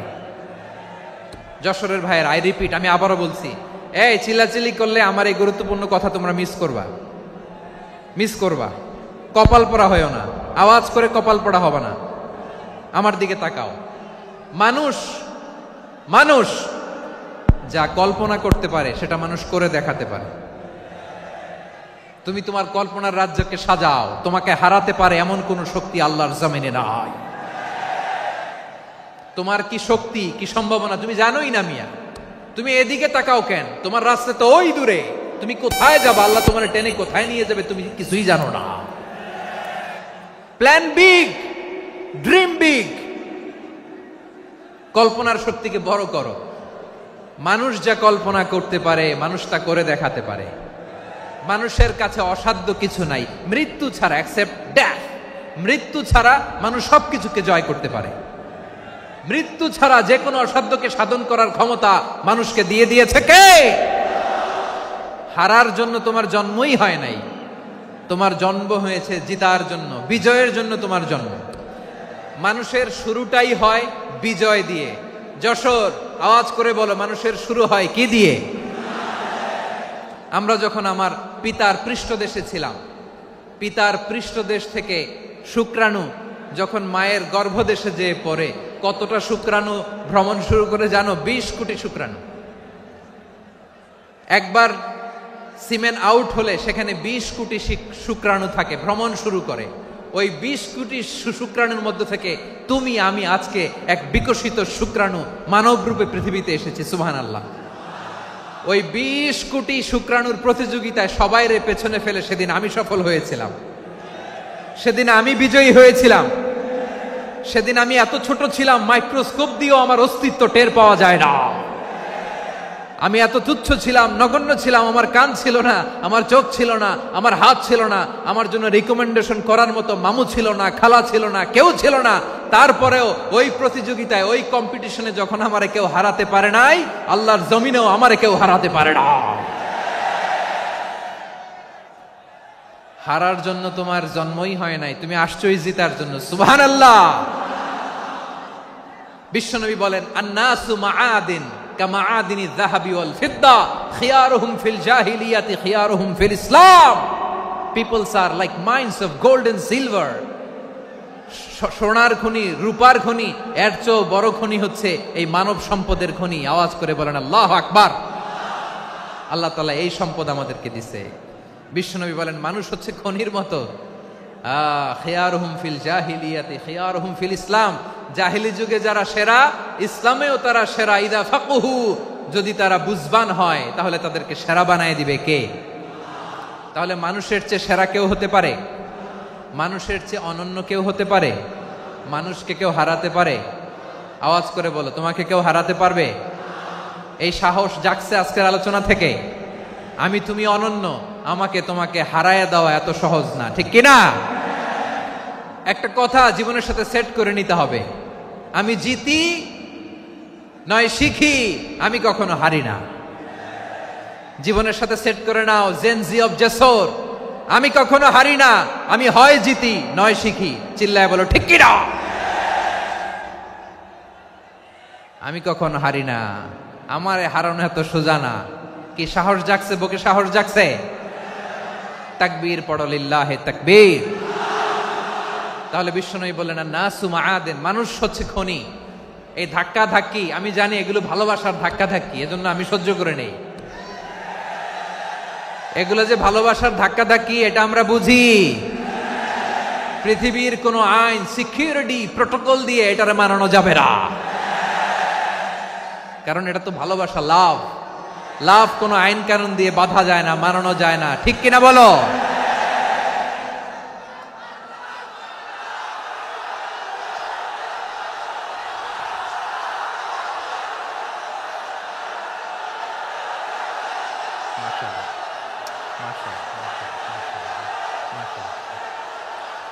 ঠিক আছে, বসুন বসুন বসুন। আল নাসু মাআদিন, মানুষ হচ্ছে খনি। এই খনির যত্ন নিতে হবে। আমার মা বাবা যারা এসেছেন, আপনার ছেলে মেয়ের যত্ন নেন। আপনার ছেলের মধ্যে যে কি পটেনশিয়াল আপনি জানেন না। আপনার এই ছোট্ট অবুজ ছেলেটাই আগামী দিনের শায়েখ আহমদুল্লাহ হবে। আপনার হেফজখানায় পড়া ওই ছোট্ট ছেলেটাই আগামী দিনের আল্লামা মামুনুল হক হবে। আপনার ওই ছেলেটা আমির হামজা হবে, আব্দুল হাই সাইফুল্লাহ হবে। এভাবে বড় বড় আলেম হবে, তারা যুগশ্রেষ্ঠ আলেম হবে। সেই একদিন এই বাংলাদেশের পার্লামেন্টে যে বক্তব্য দিয়ে যশোরের পক্ষে কথা বলবে। আপনি জানেন না, কাউকে ছোট করবেন না আপনি, ওর কনফিডেন্স আপনি কমাবেন না, আপনি কমাতে পারেন না। প্যান্ডেলে আমার যে মা বোনেরা আছেন, ছেলে মেয়েদেরকে কখনো ছোট করে কথা বলবেন না। ও যে কোথায় যাবে আপনি জানেন না, আপনি মা হয়ে তাকে সাহস দিবেন, তার কল্পনার জগৎটাকে সাজাতে তাকে উৎসাহিত করবেন, ঠিক কিনা বলেন? আর আমার প্যান্ডেলের আমার প্রিয় শ্রদ্ধাশীলা মায়েরা বোনেরা, আপনারা তো আরো দামি সম্পদ। বিশ্বনবী বলেন, আর দুনিয়া কুল্লুহা মাতা। আল্লাহ আল্লাহ আল্লাহ, বিশ্বনবীর কথার ওজন দেখেন। আর দুনিয়া কুল্লুহা মাতা ওয়া খায়রু মাতা'আদ দুনিয়া আল মারআতুস সালিহা। বিশ্বনবী বলেন, দুনিয়ায় যা দেখো সব আল্লাহর দেওয়া অ্যাসেট, মানে সম্পদ। আর এত অ্যাসেটের ভিড়ে সবচাইতে শ্রেষ্ঠ সম্পদ হচ্ছে নেককার নারী। সুবহানাল্লাহ। ভাইয়েরা, বোনের সাথে খারাপ আচরণ করো না। সন্তান, মায়ের সাথে খারাপ আচরণ করো না। আমাদের মায়েরা আমাদের asset, they are our priceless asset. কারণ এই মায়েদের পেটে এসেছে আল্লাহর ওলিরা, এই মায়েদের পেটে এসেছে খান জাহান আলী, এই মায়ের পেটে এসেছে শাহজালাল ইয়ামানি, এই মায়ের পেটে এসেছে আল্লাহর সব নবীরা। নাকি নবীরা আকাশ থেকে ধপ করে জমিনে নেমে আসছে? মায়ের পেটে আসছে। এই মায়ের পেটগুলো খনি। আমার সম্মানিতা মায়েরা বোনেরা, নিজেকে ইসলাম দিয়ে সাজান, নিজেকে ইসলাম দিয়ে সাজান, নিজেকে পবিত্র রাখুন, নিজের আব্রু ইমান ইজ্জতের হেফাজত করুন, কোরআন পড়ুন, সুন্নাহ পড়ুন। আপনি জানেন না আপনার গর্ভে কে আসছে, কোন ক্ষণজন্মা পুরুষকে আল্লাহ তাআলা আপনার গর্ভে পাঠাবে আপনি জানেন না। মায়েরা, নিজেদেরকে পবিত্র রাখুন, ইসলাম চর্চা করুন, কোরআন চর্চা করুন, নৈতিকতা দিয়ে নিজেকে সাজান। যশোরের জেনজি, নিজেদেরকে প্রস্তুত রাখো আগামীর বাংলাদেশের জন্য। নৈতিকতা, মোরালিটি, ভ্যালিউজ দিয়ে নিজেকে সাজাও, ইসলাম দিয়ে নিজেকে সাজাও। কারণ আগামীর বাংলাদেশ ইসলামের বাংলাদেশ। বাংলাদেশের আসল পরিচয় ইসলাম। বাংলাদেশের আসল পরিচয় কি? সবাই বলে না। বাংলাদেশের আসল পরিচয় কি? এই ইসলাম নিয়ে আমরা সংসদ ভবন সাজাবো, রাজি আছি না নাই? শেকড় ভুলে যাওয়া যাবে না। আমরা ধাপে ধাপে শারিয়া আইনের দিকে যাব ইনশাআল্লাহ, কিন্তু জঙ্গিবাদ দিয়ে নয়, কট্টর পন্থা দিয়ে নয়। আমরা ইন্টেলেকচুয়ালি, গ্রাজুয়ালি, ধাপে ধাপে শারিয়া আইনের দিকে মুভ করব ইনশাআল্লাহ। বলো লিল্লাহি তাকবীর। এদেশের আসল পরিচয় সবাই বলে না, আওয়াজ করে, এদেশের আসল পরিচয়। এদেশে আজান শুনে সূর্য ওঠে শহর গ্রামে, এদেশে আজান শুনে সূর্য ডুবে সন্ধ্যা নামে, এদেশে সকল কাজে সবাই বলে বিসমিল্লাহ, এদেশে ভালো কিছু দেখে শুনে হাসি মুখে সবাই বলে মাশা আল্লাহ। সুবহানাল্লাহ সুবহানাল্লাহ সুবহানাল্লাহ সুবহানাল্লাহ সুবহানাল্লাহ সুবহানাল্লাহ সুবহানাল্লাহ সুবহানাল্লাহ। ও নবীন তরুণ, তোমার কিসের এত ভয়? জেনে রেখো বাংলাদেশের আসল পরিচয়। বাংলাদেশের আসল পরিচয় ইসলাম। আওয়াজ তুলে বলো, আসল পরিচয় কি? এদেশে পরস্পরে দেখা হলে দেয় সালাম, এদেশে আমজনতার হৃদয় জুড়ে পাক্কালাম। ঠিক কি না? এদেশে বিপদ এলে সর্বজনে সর্বক্ষণে দোয়া পড়ে ইন্না লিল্লাহ সুবহানাল্লাহ সুবহানাল্লাহ সুবহানাল্লাহ সুবহানাল্লাহ। এদেশে আজান শুনে সূর্য ওঠে শহর গ্রামে, এদেশে আজান শুনে সূর্য ডুবে সন্ধ্যা নামে, এদেশে সকল কাজে সবাই বলে বিসমিল্লাহ, এদেশে ভালো কিছু দেখে শুনে হাসি মুখে সবাই বলে মাশা আল্লাহ। সুবহানাল্লাহ, আওয়াজ করে সুবহানাল্লাহ সুবহানাল্লাহ সুবহানাল্লাহ সুবহানাল্লাহ। সবাই একসাথে সুবহানাল্লাহ সুবহানাল্লাহ সুবহানাল্লাহ সুবহানাল্লাহ। এদেশের আসল পরিচয় কি? আওয়াজ করে বলতে ভয় লাগে। এদেশের আসল পরিচয় কি? ইসলাম দিয়ে আমাদের সংসদ ভবন চলুক, আমরা চাই কি চাই না? বঙ্গভবনে লা ইলাহা ইল্লাল্লাহর পতাকা উড়ুক, আমরা চাই কি চাই না? প্রতিটি জেলা অফিসে, ডিসি অফিসে লা ইলাহার পতাকা ঝুলুক, আমরা চাই কি চাই না? কারা কারা চাই হাত তুলে আল্লাহরে দেখায়।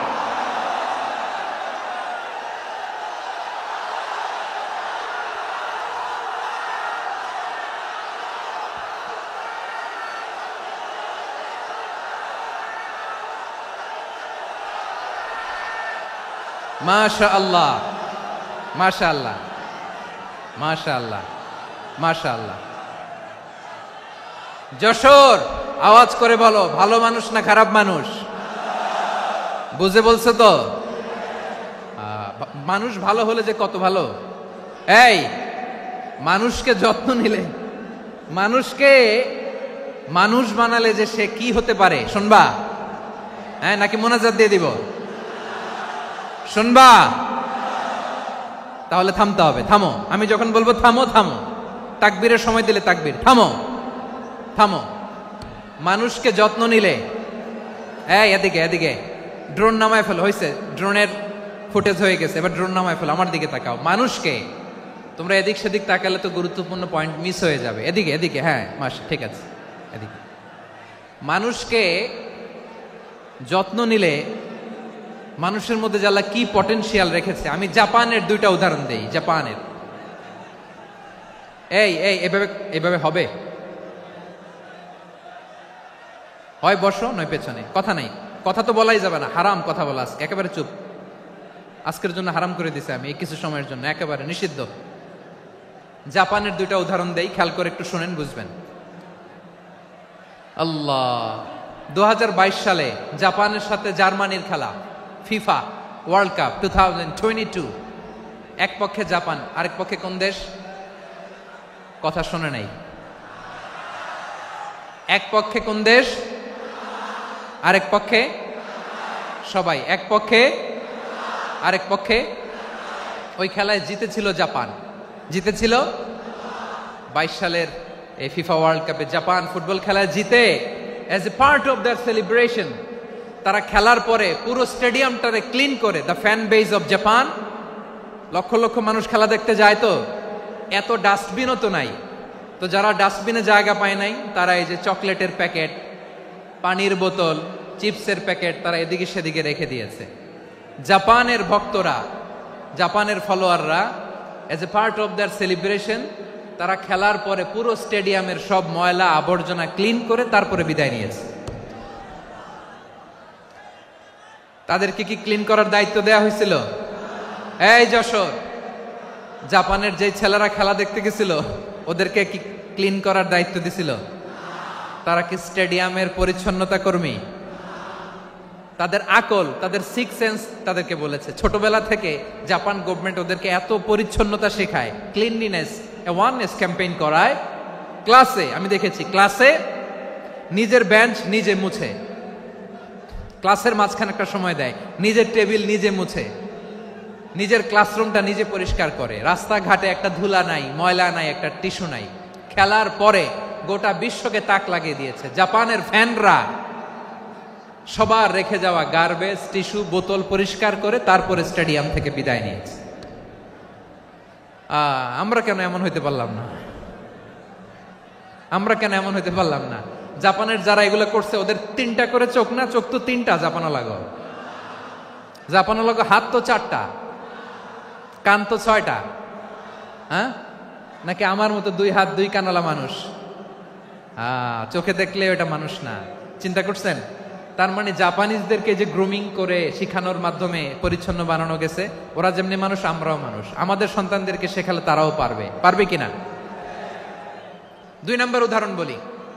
চট্টগ্রাম ফেনীতে যারা গিয়েছেন, মেঘনা গোমতী ব্রিজ প্রকল্প নাম শুনছেন? মেঘনা একটা ব্রিজ পার হওয়া লাগে। এই মেঘনা গোমতী, এখানে 3টা ব্রিজ, কাঁচপুর সহ, এই 3টা ব্রিজের নির্মাণ কাজ, রেনোভেশনের কাজ দেয়া হয়েছিল জাপানের একটা কোম্পানিকে। কাকে? জাপানের কোম্পানি। নির্মাণ শেষে 738 কোটি টাকা বেঁচে গেছিল, এটা গভর্নমেন্টের হাতে দিয়ে তারা বিদায় নিয়েছে। কত টাকা? 738 কোটি টাকা।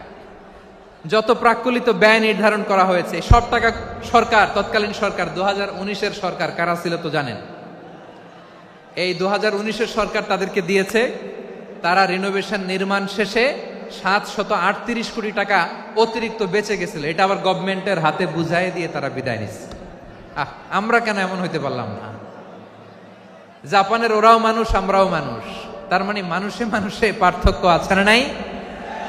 আচ্ছা, জাপানের 2টা উদাহরণ দিলাম, এবার আমার দেশের 2টা উদাহরণ দিব না? বাংলাদেশের দুটা উদাহরণ দেয়। 1 নম্বর উদাহরণ, গত সপ্তাহে আপনারা জানেন কক্সবাজার আমার একটা প্রোগ্রাম ছিল, তো হেলিকপ্টারে গিয়েছিলাম। ফেনী জেলা যখন পার হচ্ছি আমি দেখলাম 3টা উইন্ডমিল চিনেন তো, বিশাল পিলার, 3টা-4টা পাখা থাকে, বায়ু বিদ্যুৎ কেন্দ্র, বাংলাদেশের প্রথম বায়ু বিদ্যুৎ কেন্দ্র এটা, মুহুরী প্রজেক্ট বলে এটার সম্ভবত, মুহুরী প্রজেক্ট। তো সাগরের বাতাসের ঝাপটায় এটা ঘুরে এনার্জি হয়, ইলেকট্রিসিটি উৎপাদন হয়। তো আমি পাইলটকে বললাম, ভাই এগুলো থেকে কেমন ইলেকট্রিসিটি উৎপাদন হয়? কয় হুজুর একটু হয় না, কিছুই হয় না। কিছুই হয় না মানে? বলে হুজুর বাংলাদেশে যত উইন্ডমিল আছে এটার পাখা একটাও ঘুরে না। আল্লাহ, বলেন কি? তাহলে এই যে কোটি কোটি টাকা ব্যয় করে যে উইন্ডমিল, কয় হুজুর ভিতরে ফিটফাট, উপরে ফিটফাট, ভিতরে সদরঘাট। তার মানে কোটি কোটি টাকা দিয়ে এই উইন্ডমিল বানায়, এখানে কিছু নাই। দুর্নীতির আড্ডাখানা, আখড়াখানা বাংলাদেশ, ঠিক কিনা বলেন? হায় রে, জাপানিজরাও মানুষ, আমরাও মানুষ। আমার এক নিকটাত্মীয় সরকারি চাকরিজীবী, উনি আমাকে বললেন, বাংলাদেশের আর একটা উদাহরণ দেখি। উনি আমাকে বললেন যে প্রতি বছর আমাদের অফিসের ফার্নিচার চেঞ্জ করে। আমি বললাম প্রতি বছর ফার্নিচার চেঞ্জ করে কেন? বলে যে ফার্নিচার নতুন পারচেজ করলেই তো ওইখানে টাকা, নতুন কিনতে পারলেই টাকা, নতুন উন্নয়নের সবক শোনাতে পারলেই টাকা। প্রথম আলোর রিপোর্ট, কি আলো? প্রথম আলোর রিপোর্ট, গত 15 বছরে উন্নয়নের নামে লুটপাট হয়েছে প্রায় 3.25 লাখ কোটি টাকা। কার রিপোর্ট? আমাদের বানানো কথা, প্রথম আলোর রিপোর্ট। গত 15 বছরে কারা ছিল জানেন তো? হ্যাঁ, শুধু ওনাদেরকেই দোষ দিয়ে লাভ নাই। স্বাধীনতার পর থেকে শুধু শাসকের হাত বদল হয়েছে, আমরা কিছু পাই নাই, ঠিক কিনা বলেন? শুধু ওনাদের দোষ দিয়ে কি লাভ? একদল খাইছে, আরেক দল খাওয়ার জন্য রেডি হয়ে আছে।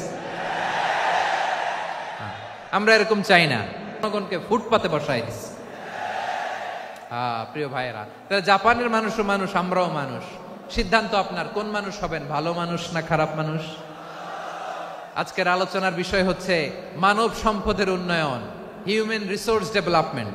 It's a process to increase the capacity of knowledge, skill, capacity of the people of a country. একটা দেশের মানুষের জ্ঞান, তাদের দক্ষতা কি করে বাড়ানো যায়, বাড়িয়ে দেশের উন্নয়ন করানো যায়, এটাই হচ্ছে মানব সম্পদ উন্নয়নের মূল কথা। তাহলে মানব সম্পদ হচ্ছে একটা দেশের সবচাইতে শক্তিশালী পুঁজি। প্রাকৃতিক সম্পদ, খনিজ সম্পদের চেয়েও দামি হচ্ছে মানব সম্পদ। আমার প্রিয় যশোর, প্রাকৃতিক সম্পদ, খনিজ সম্পদের চেয়েও দামি সম্পদ কি সম্পদ? আল্লাহ তাআলা দয়া করে আমাদেরকে এই মানব সম্পদ দিয়েছেন। আসুন আমাদের এই মানুষগুলোকে আমরা সোনার মানুষ বানাই। রাজি আছেন তো সবাই? রাজি আছেন? মানুষ পারে না এমন কোনো কিছু নাই, চাইলে সব পারে। এজন্য মানুষকে তারবিয়া দিতে হবে, যথাযথভাবে তাদেরকে গড়তে হবে। আসুন আমরা সিরাতের আয়নায় বিশ্বনবীর জীবনী থেকে দেখি তিনি কিভাবে হিউম্যান রিসোর্সকে ম্যানেজ করতেন। যদি আপনাদের সময় হয়, দু একটা উদাহরণ দিয়ে আজকে আমি আমার আলোচনার বিদায় নিব। হবে সময় হবে কয়েক মিনিট? হ্যাঁ, শান্ত থাকবেন তো? শান্ত থাকবা? হ্যাঁ, ঠিক আছে। এই ধাক্কার মধ্যে ঢুকছে, এবার মজা বুঝতেছো তো? হ্যাঁ, মানা করছিলাম না? ঠিক আছে, টের পাও। হ্যাঁ, ঠিক আছে। যে আওয়াজ করবে আমি ওকে দেখতেছি, কে কে আওয়াজ করে দেখতেছি। শেষ কথা, শেষের দিকে চলে আসছি। বিষ্ণু ইসলাম কিভাবে হিউম্যান রিসোর্সকে ম্যানেজ করতেন, মজার কথা আছে কয়েকটা, বলে বিদায় নিব। বিশ্বনবী কিভাবে এই মানব সম্পদকে ম্যানেজ করতেন। বিশ্বনবী, he was a very good talent hunter, চৌকস ট্যালেন্ট হান্টার ছিল। কার মধ্যে কি ট্যালেন্ট আছে দেখলেই বুঝে ফেলতেন। সুবহানাল্লাহ পড়বেন না? কি নবী আমরা পেয়েছি! He was a very good talent hunter. আমার নবী, তিনি চৌকস ট্যালেন্ট হান্টার ছিলেন। কার মধ্যে কি প্রতিভা বের করতেন, ওই প্রতিভাকে ইসলামের কল্যাণে কাজে লাগাতেন। সুবহানাল্লাহ বলেন। যাকে যেই জায়গায় সেট করলে ভালো হবে তাকে ওই জায়গায় সেট করতেন। কয়েকজন সাহাবীর জীবনী শোনাই। আবু মাহজুরা রাদিয়াল্লাহু তাআলা আনহু, মক্কার মুয়াজ্জিন, আগে ছিল মুশরিক, পরে হইছে মুমিন। উনি কিভাবে মুমিন হইলেন এই ঘটনাটা একটু আপনাদের শোনাতে চাই। তা আপনাদের তো সময় নাই হাতে, হ্যাঁ, সময় আছে। এই জেনজি শেষ করে দিল আজকের প্রোগ্রামটা। 1 ঘন্টা ধাক্কা ধাক্কি করে কেমনে দাঁড়ায় আছে আমি বুঝলাম না।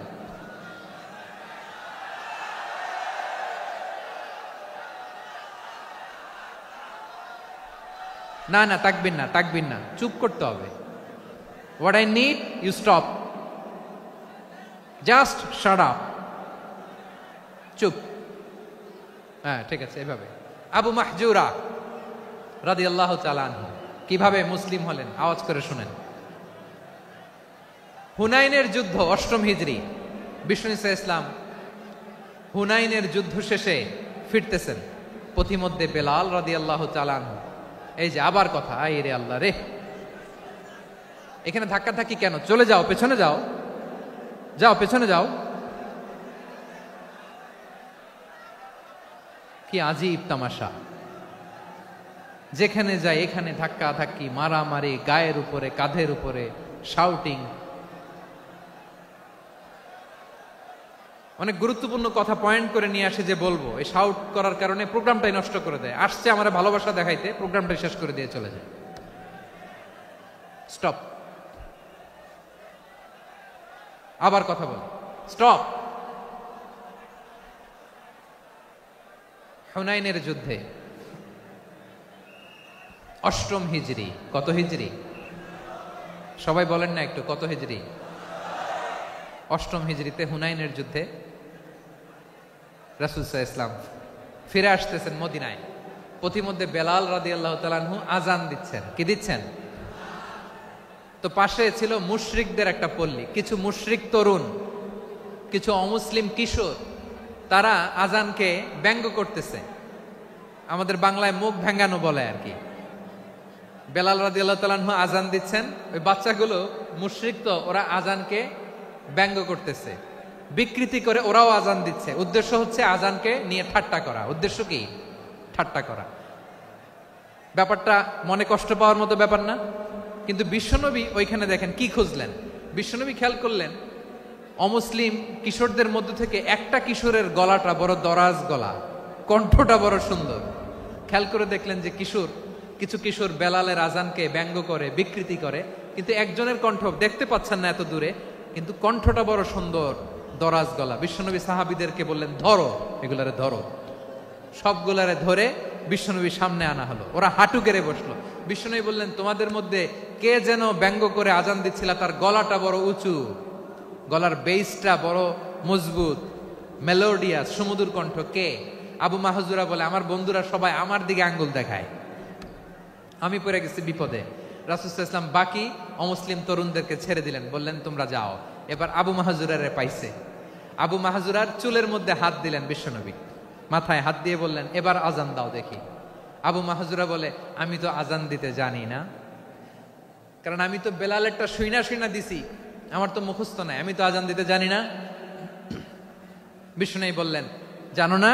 তাহলে আসো, আমি তোমারে শিখাই দেই। সুবহানাল্লাহ পড়েন। আবু মাহজুরা হাঁটু গেড়ে বসে, বিশ্বনবীর মোবারক হাত আবু মাহজুরার চুলের মধ্যে। বিশ্বনবী আজানের মুআল্লিম আবু মাহজুরাকে বলতেছে, ঠিক আছে তোমারে শিখাই দিচ্ছি, আমি যা যা বলবো আমার সাথে সাথে বলো, পারবা? আবু মাহজুরা বলে, পারবো। বিশ্বনবী আজান দিচ্ছেন, মাথায় হাত দিয়ে, আল্লাহু আকবার, আল্লাহু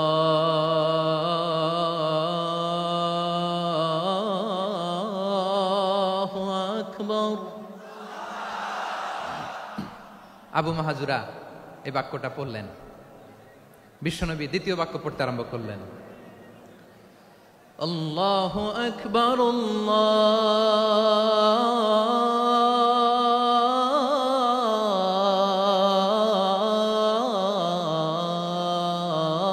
আল্লাহু আকবার।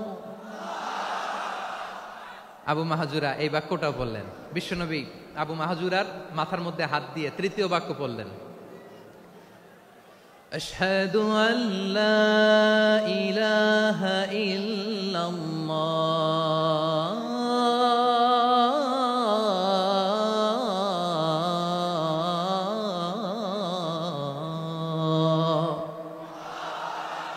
আবু মাহাজুরা তৃতীয় বাক্য পড়লেন। বিশ্বনবী একটা বাক্য পরে আবু মাহাজুরা পরে, বিশ্বনবী পরে আবু মাহাজুরা পরে। আবু মাহাজুরা কিন্তু অমুসলিম, মুশরিক। আবু মাহাজুরা বলে, এক একটা বাক্য পড়ি আমার কলিজাটা গলে ঠান্ডা হয়ে যায়। এতদিন মোহাম্মদকে গালি দিতাম, এখন মোহাম্মদ আমার মাথায় যখন হাত রাখছে আমার সারা শরীর ঠান্ডা হয়ে গেছে। বিশ্বনবী আজান শিখাচ্ছেন, একটা একটা বাক্য পড়ে আবু মাহাজুরাও পড়ে, বিশ্বনবী পড়ে আবু মাহাজুরাও পড়ে। পুরো বাক্যগুলো যখন শেষ, আজান শেষ, আবু মাহাজুরাও যখন পুরো আজান পড়লেন, আবু মাহাজুরা বললেন, এতদিন মোহাম্মদের চেহারা দেখলে আমার ঘৃণা লাগতো, আজ থেকে মোহাম্মদের চেহারার চেয়ে প্রিয় চেহারা আমার কাছে নাই।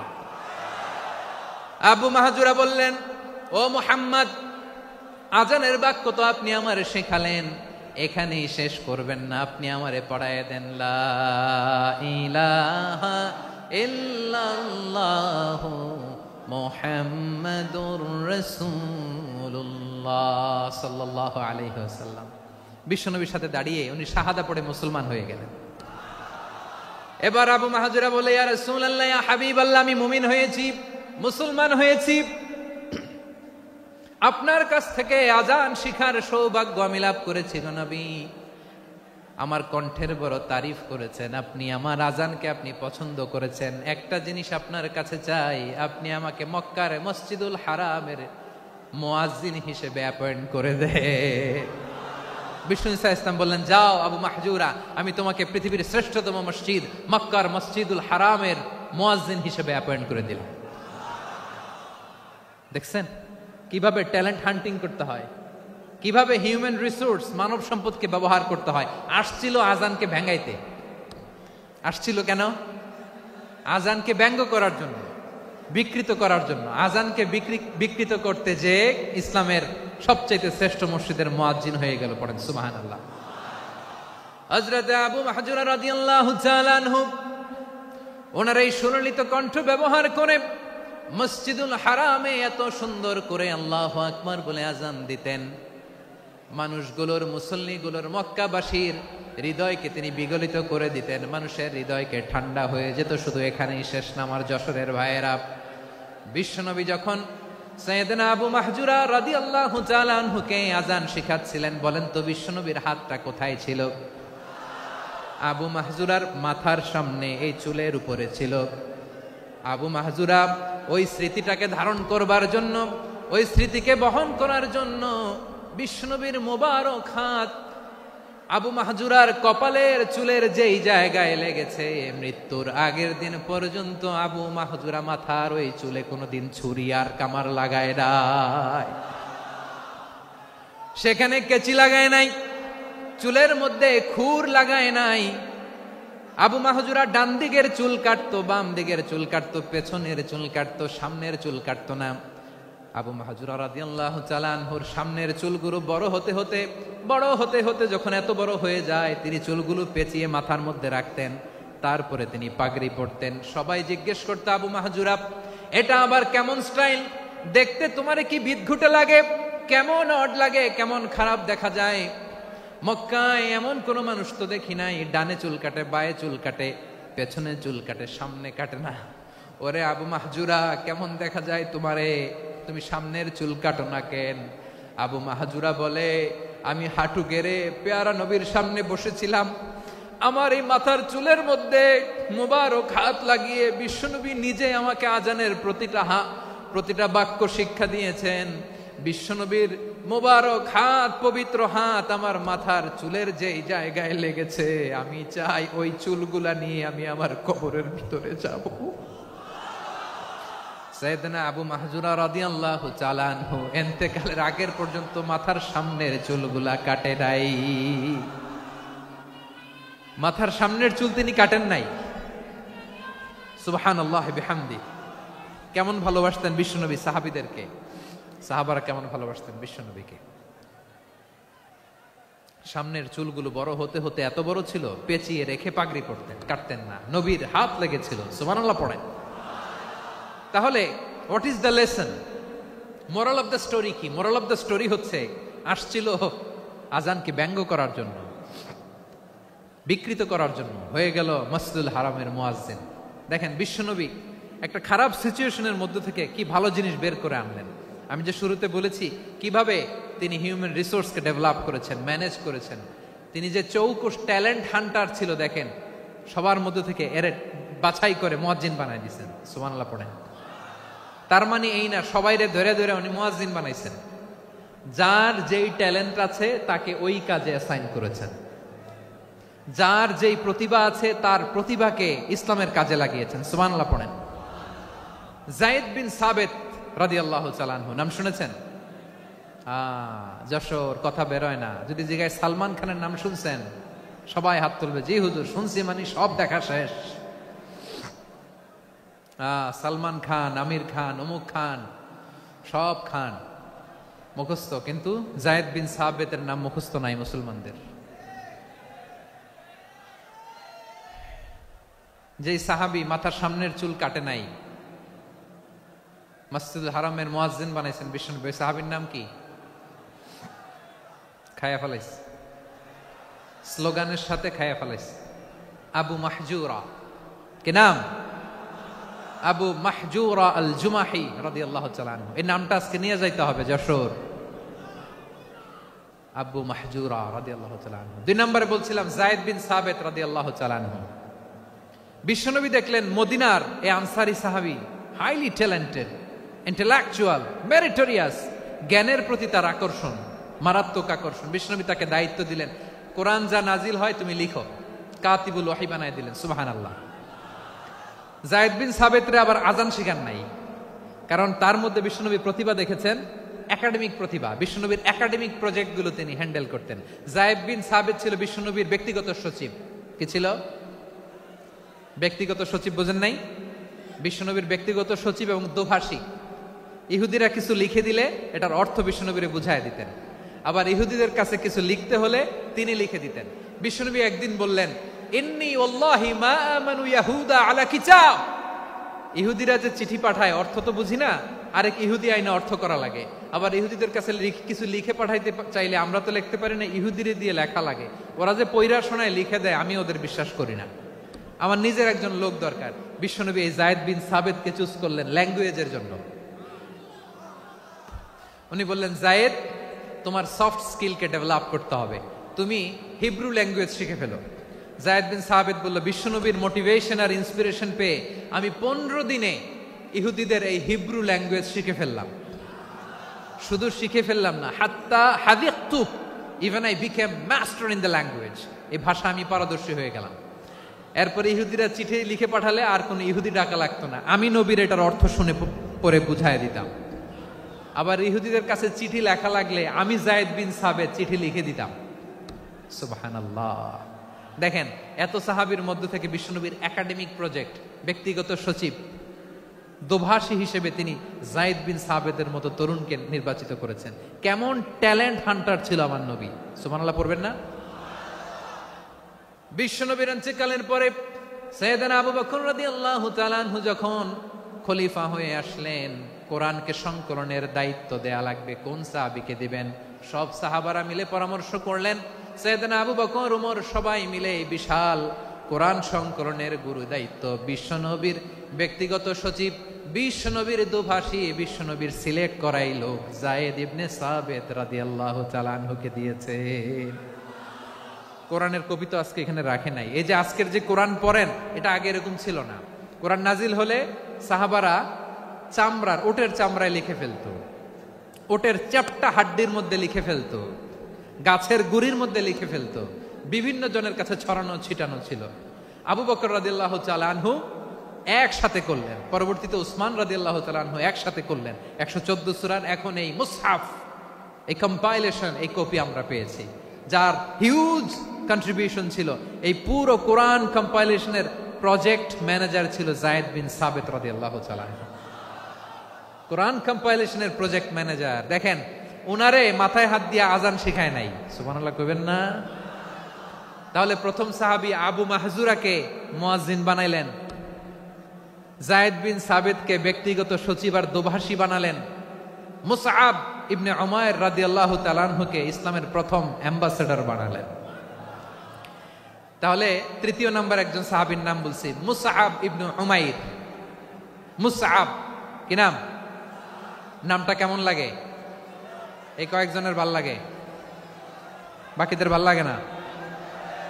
ভাল লাগে? এই এই আর কয়েকটা মিনিট দেওয়া যাবে না আমাকে আল্লাহর রাস্তে? হ্যাঁ ঠিক আছে, আমি তোমাদেরকে ভালোবাসা দেখাবো, দোয়া করব যদি চুপ থাকো, একেবারে চুপ, কষ্ট সহ্য করো, বাকিরা যা সওয়াব পাবে তোমরা ডবল পাবা, যেহেতু কষ্ট বেশি, কিন্তু চুপ। 3 নম্বর সাহাবীর নাম মুসআব। এই ধাক্কাধাক্কি কেন, ধাক্কাধাক্কি কেন রে ভাই? না না না, এরকম হইলে আসবো না যশোর, আমি আর আসবো না। হয় পিছনে চলে যাও, নাহলে চুপ, ধাক্কাধাক্কি নেই। 3 নম্বর সাহাবীর নাম মুসআব। কি নাম? He was the first ambassador in Islam. ইসলামের প্রথম ডিপ্লোমাট, প্রথম কূটনৈতিক, ইসলামের প্রথম কূটনৈতিক, ইসলামের প্রথম ডিপ্লোমাট, প্রথম অ্যাম্বাসেডর মুসআব ইবনে উমাইর। মক্কার তরুণ যুবক, উনি পারফিউম লাগাইলে মানুষ দেখলেই বুঝতো এটা মুসআব লাগাইছে। এমন ড্যাশিং ফেসের ছিল, এমন স্মার্ট ড্যাশিং ফেস, এমন পার্সোনালিটির মানুষ ছিল মুসআব রাদিয়াল্লাহু তাআলা আনহু। কারণ যিনি ইসলামের স্পোকম্যান হবেন, মুখপাত্র হবেন, তার স্মার্ট হওয়ার দরকার আছে না নাই? আকাবার প্রথম শপথ যখন হলো, তাদের সাথে বিষ্ণু ঈসা ইসলাম মদিনাতে একজন মুখপাত্র পাঠালেন, ডিপ্লোমাটকে পাঠালেন, অ্যাম্বাসেডর অফ ইসলাম, তিনি হচ্ছেন মুসআব ইবনে উমাইর। পড়েন সুবহানাল্লাহ। বিশ্বনবী দেখলেন সে অনেক স্মার্ট, তার ডেডিকেশন আছে, সিনসিয়ারিটি আছে, এবং মদিনায় যে আউস খাজরাজ গোত্রের নেতাদের সাথে ডিল করতে হবে, ইহুদিদের সাথে ডিল করতে হবে, ওখানে একজন পাক্কা জানু খেলোয়াড়ের দরকার আছে না নাই? মুসআব ইবনে উমাইর রাদিয়াল্লাহু তাআলা আনহু, ওনাকে বিষ্ণু ঈসা ইসলাম চুজ করলেন। এবং বিষ্ণু ঈসা ইসলামের এই চুজিংটা, এই সিলেকশনটা এত সুন্দর ছিল, তিনি মদিনাতে যে বিশ্বনবী আসার আগেই মদিনার জমিনকে তিনি উর্বর করে ফেলছেন। প্রতিটা ঘরে ঘরে কালিমার দাওয়াত তিনি পৌঁছায় দিচ্ছেন। জুমার বিধান নাজিল হয়েছে, কিন্তু মক্কায় পরিবেশ নাই জুমা পালনের। বিষ্ণু ঈসা ইসলাম একজনকে দিয়ে খবর পাঠালেন, যাও মদিনায় মুসাবকে যে বলো, মুসাব তো আমার শিক্ষক, আমার স্পোকম্যান, মদিনাতে যেন তারা জুমা কায়েম করে। বিশ্বনবীর আগেই মুসআব মদিনার মুসলিমদেরকে নিয়ে মদিনায় প্রথম জুমা কায়েম করে ফেলছে। কোন সুবহানাল্লাহ। ডিপ্লোমাটদের কেমন হইতে হয়, অ্যাম্বাসেডারের কেমন হইতে হয়, মুসআব রাদিয়াল্লাহু তাআলা আনহুর কাছ থেকে শিখে নাও। মুসআব নামটা কেমন লাগে? যশোর যাদের সন্তান হবে, ছেলে সন্তান, আমার রাস্তায় পাইলে সবাই জিজ্ঞেস করে, হুজুর একটা নাম দেন, আমার ছেলে হবে। যশোরবাসীর জন্য আমি একটা নাম দিয়ে দিলাম, নাম রাখতে হবে মুসআব। কি নাম? নামটা যাদের ভাল লাগে, ছেলে সন্তান অনাগত আসবে, মনে চাইলে নাম রেখে দিবেন মুসআব রাদিয়াল্লাহু তাআলা আনহুর নামে মুসআব। তাহলে মুসআব রাদিয়াল্লাহু তাআলা আনহুকে বিশ্বনবী ল্যাঙ্গুয়েজ শিখান নাই, সফট স্কিল শিখান নাই। যায়েদ রাদিয়াল্লাহু তিনি হিব্রু ল্যাঙ্গুয়েজ শিখেছেন, সুরিয়ানি শিখেছেন, কিন্তু মুসআবকে তিনি বানিয়েছেন the spokesman of Islam, the first diplomat, the ambassador of Islam. সুবহানাল্লাহ পড়বেন না? আব্দুল্লাহ ইবনে আব্বাস রাদিয়াল্লাহু তাআলা আনহু বিশ্বনবীর কাজিন, চাচাতো ভাই।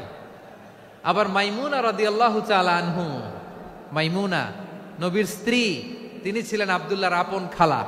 তো নবীর বউ যদি ওনার খালা হয়, নবী তার কি? বুঝে নাই, নবী তার কি? খালু। তাহলে সম্পর্ক অনেক গভীর, কাজিন আবার খালু। ছোট্ট মানুষ, তাই রাতে মাঝে মাঝে ঘরে থাকতো।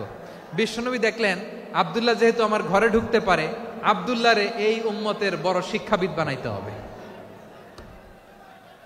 কথা বোঝে নাই? আব্দুল্লাহকে কি বানাইতে হবে? শিক্ষাবিদ, এডুকেটর অফ দিস উম্মাহ, এই উম্মার শিক্ষাবিদ বানাইতে হবে। তাই আব্দুল্লাহ ইবনে আব্বাসকে বিশ্বনবী হাতে কলমে শিক্ষা দিয়েছেন। আহারে, আর এরপরে যে কি ভাষা আসবে তোমাদের জন্য আমার মুখ থেকে আমি নিজেও জানি না। 1 ঘন্টা যাবত ধাক্কা ধাক্কি মারামারি, তো আসতে বলছে কে তোমাকে? পেছনে চলে যাও, জায়গা না পেলে। পুরো প্রোগ্রামটাই নষ্ট করে দিল।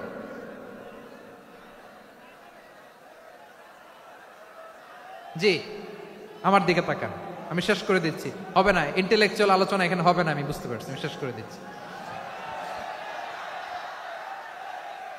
আব্দুল্লাহ ইবনে আব্বাস রাদিয়াল্লাহু তাআলা আনহু, মনোযোগ দিয়ে কয়েকটা মিনিট শুনুন, আমি এখনই শেষ করে দিচ্ছি, এরপর আওয়াজ করবে। এই যে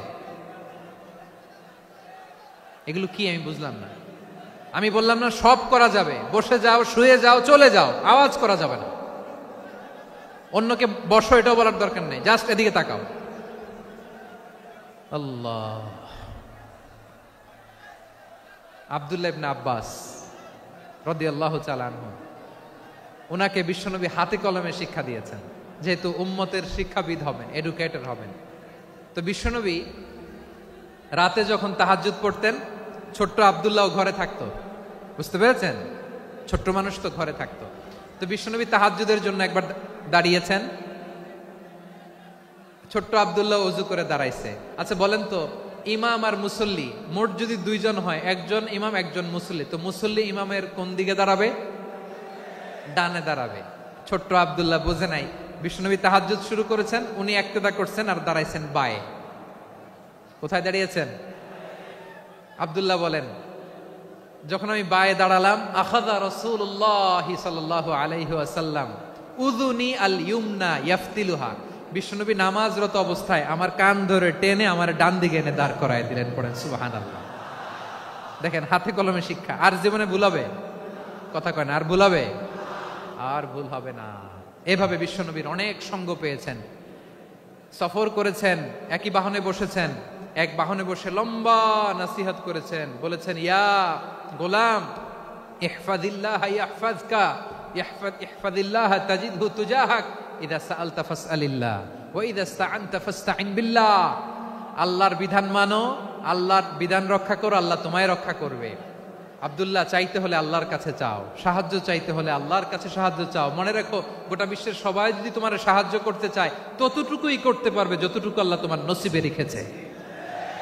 গোটা বিশ্ব যদি তোমার বিরুদ্ধে ষড়যন্ত্রে দাঁড়িয়ে যায়, ক্ষতি ততটুকু করতে পারবে যতটুকু তোমার জন্য বরাদ্দ আছে, এর বাইরে কিছু করতে পারবে না। আওয়াজ করে বলেন ঠিক কিনা?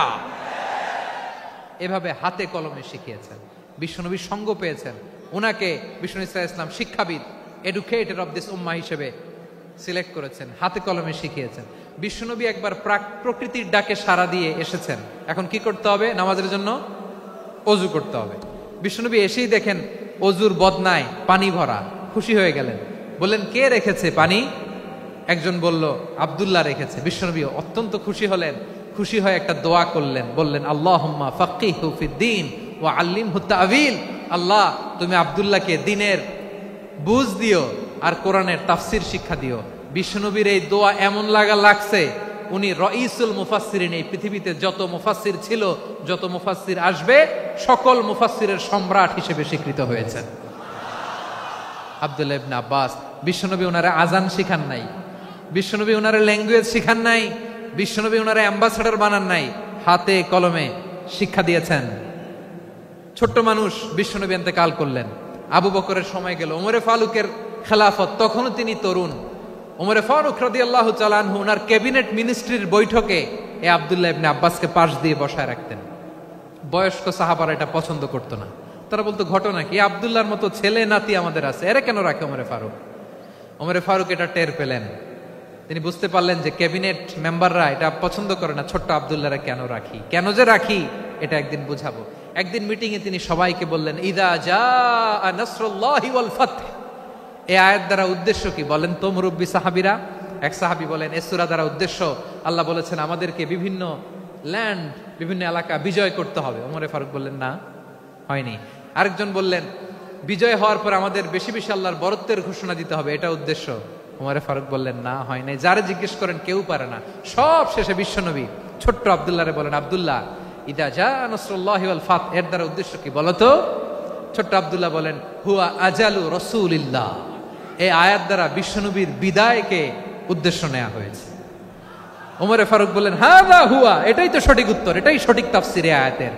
কারণ ইদা জাআ নাসরুল্লাহি ওয়াল ফাতহ, যখন আল্লাহর সাহায্য আর বিজয় আসবে, ওয়া রাআইতান নাসা ইয়াদখুলুনা ফি দীনিল্লাহি আফওয়াজা, আপনি দেখবেন দলে দলে, ঢলে ঢলে, বানের পানির মতো মানুষ ইসলামের দিকে ঢুকতেছে, ইসলামের বিজয় হয়েছে।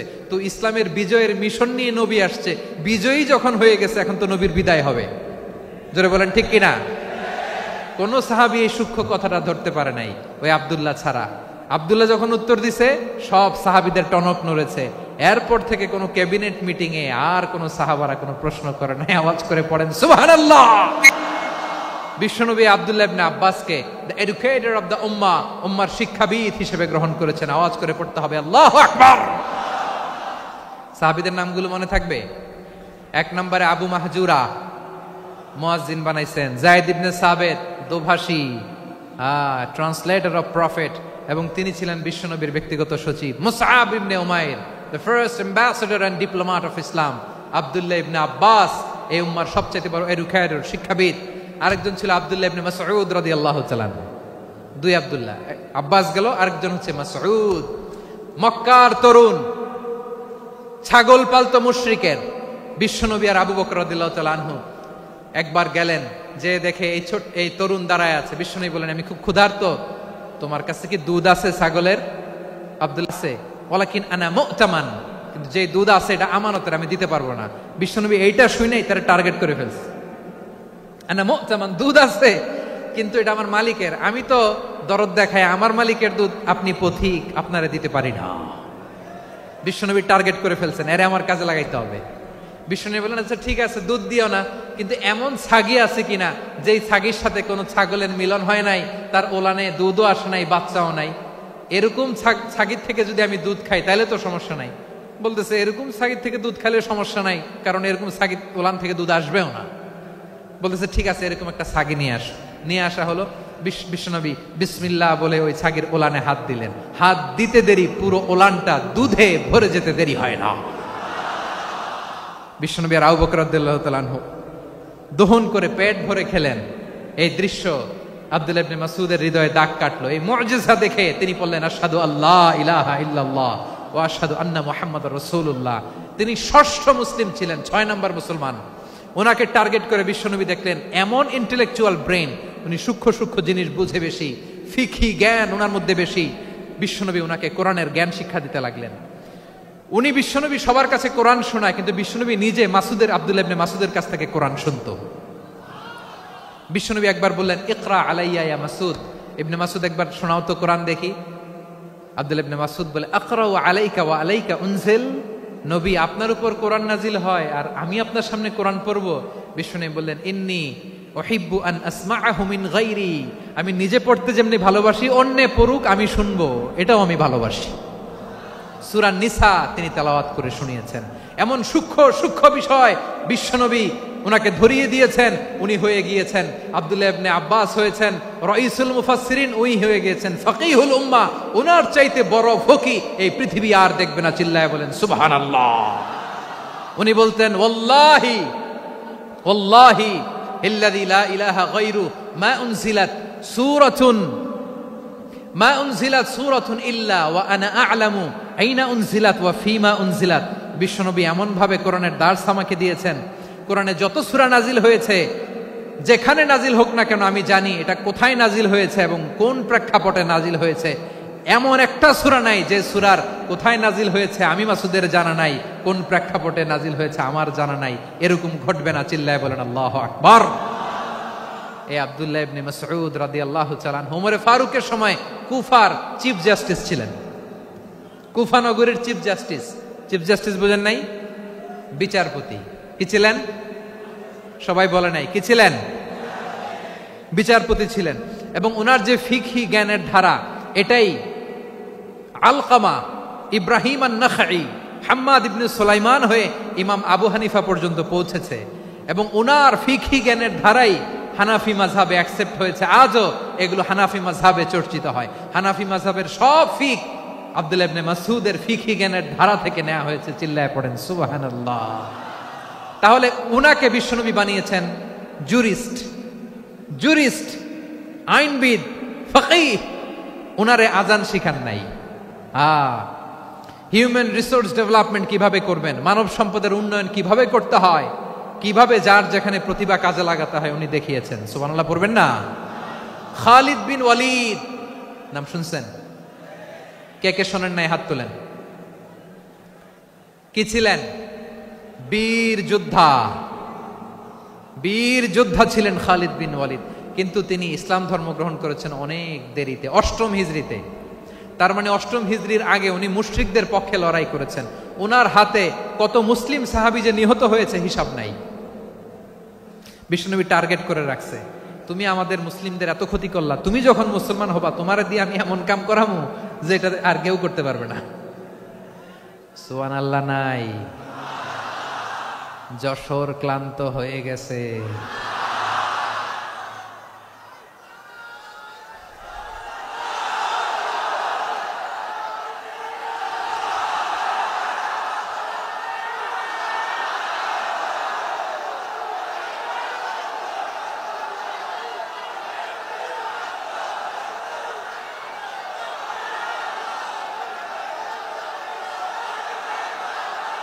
মাশাআল্লাহ, বসুন বসুন বসুন। খালিদ বিন ওয়ালিদ রাদিয়াল্লাহু তাআলা আনহু 8ম হিজরিতে মুসলিম হয়েছেন, মক্কা বিজয়ের আগে। তো মক্কা বিজয়ের আগে যখন মুসলিম হয়েছেন, এর আগে কি করছেন? কাফিরদের সাথে যুদ্ধ করেছেন। উনি উহুদের যুদ্ধে মুসলমানদের যে পরাজয় ভাব, কঠিন পরিস্থিতির মুখোমুখি উনার কারণে পেছন থেকে এমন আতর্কিত আক্রমণ করেছেন, মুসলমানদেরকে কচুকাটা করেছেন। 8ম হিজরিতে আল্লাহ তাআলা হেদায়েতের নূর দিয়ে ওনার হৃদয়টাকে উজালা করে দিলেন। লা ইলাহা, এটা এমন বাণী যার হৃদয়ে একবার টাচ খাবে, এইটা থেকে সে আর পালিয়ে বেড়াতে পারে। ঝিনুকের ভেতর লুকিয়ে থাকে যেমন মতি, ঝিনুকের ভেতর লুকিয়ে থাকে যেমন মতি, কলমা শাহাদাতে আছে আল্লাহর জ্যোতি, কলমা শাহাদাতে আছে আল্লাহর জ্যোতি।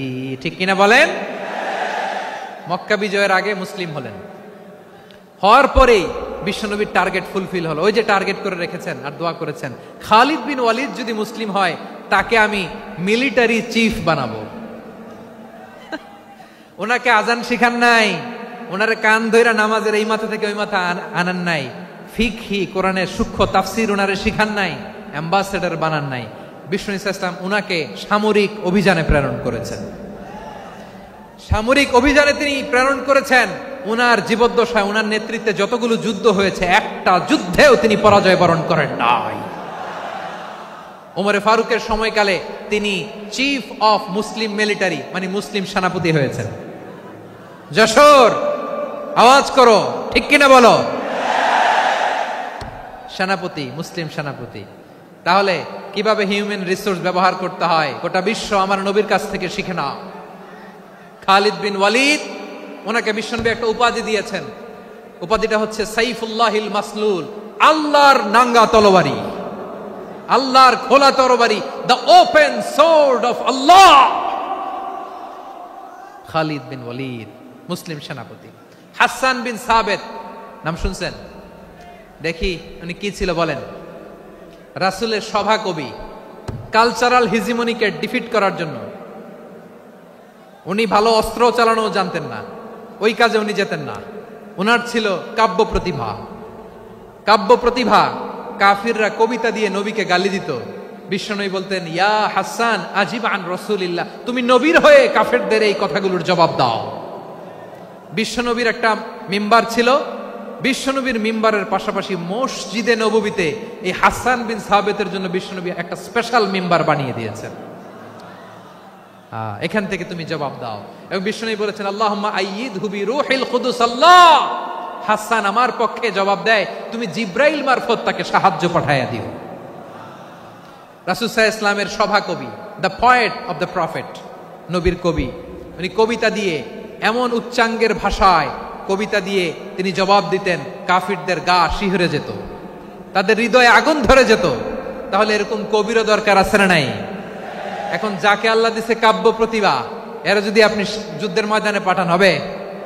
যারে দিছে সুরেলা গলা, এরা যদি অ্যাম্বাসেডর বানান হবে না। হাসান বিন সাবেত ছিলেন বিষ্ণু ইসলামের কবি। হুযায়ফা ইবনুল ইয়ামান বিশ্বনবীর গোয়েন্দা বিভাগের প্রধান। কিসের প্রধান? হুযায়ফা ইবনুল ইয়ামান। ওনার ছিল ডিটেকটিভ মাইন্ড, ডিটেকটিভ মাইন্ড, গোয়েন্দা বিভাগের প্রধান। এবং উনি হচ্ছেন সাহিবু সিররি রাসূলিল্লাহ, রাসূল সাল্লাল্লাহু আলাইহি ওয়াসাল্লামের গোপন তথ্যের ধারক বাহক। নবীর যেই কথা কেউ জানে না, সব হুযায়ফার পেটের ভিতরে ছিল। সুবহানাল্লাহ পড়েন। মদিনার যত ইহুদিদের একটা লিস্ট ছিল, এই লিস্ট শুধু দুইজন জানতো, বিশ্বনবী আর হুযায়ফা। সুবহানাল্লাহ পড়বেন না? তাহলে উনাকে কোন দায়িত্ব দিছে? কোন বিভাগ? যশোর, আওয়াজ করো কোন বিভাগ? গোয়েন্দা বিভাগের হেড ছিল। খন্দকের যুদ্ধে প্রচন্ড আজকের মতো শৈত্য প্রবাহ, মাটি খনন করতে করতে সাহাবীদের পেটে ক্ষুধা নাই, দাঁড়াইতে পারে না নামাজের জন্য, এত ক্লান্ত, ক্ষুধা, ক্লান্ত, শ্রান্ত। বিশ্বনবী বললেন, কে আছো? এই কঠিন শীত, এই ভয় আর ক্ষুধার মধ্যেও খন্দকের পরীক্ষার টপকে শত্রু শিবিরে যে আমাকে তথ্য দিবা, কে আছো? কারো গায়ে শক্তিই নাই যে দাঁড়াবে, কেউ দাঁড়ায় না।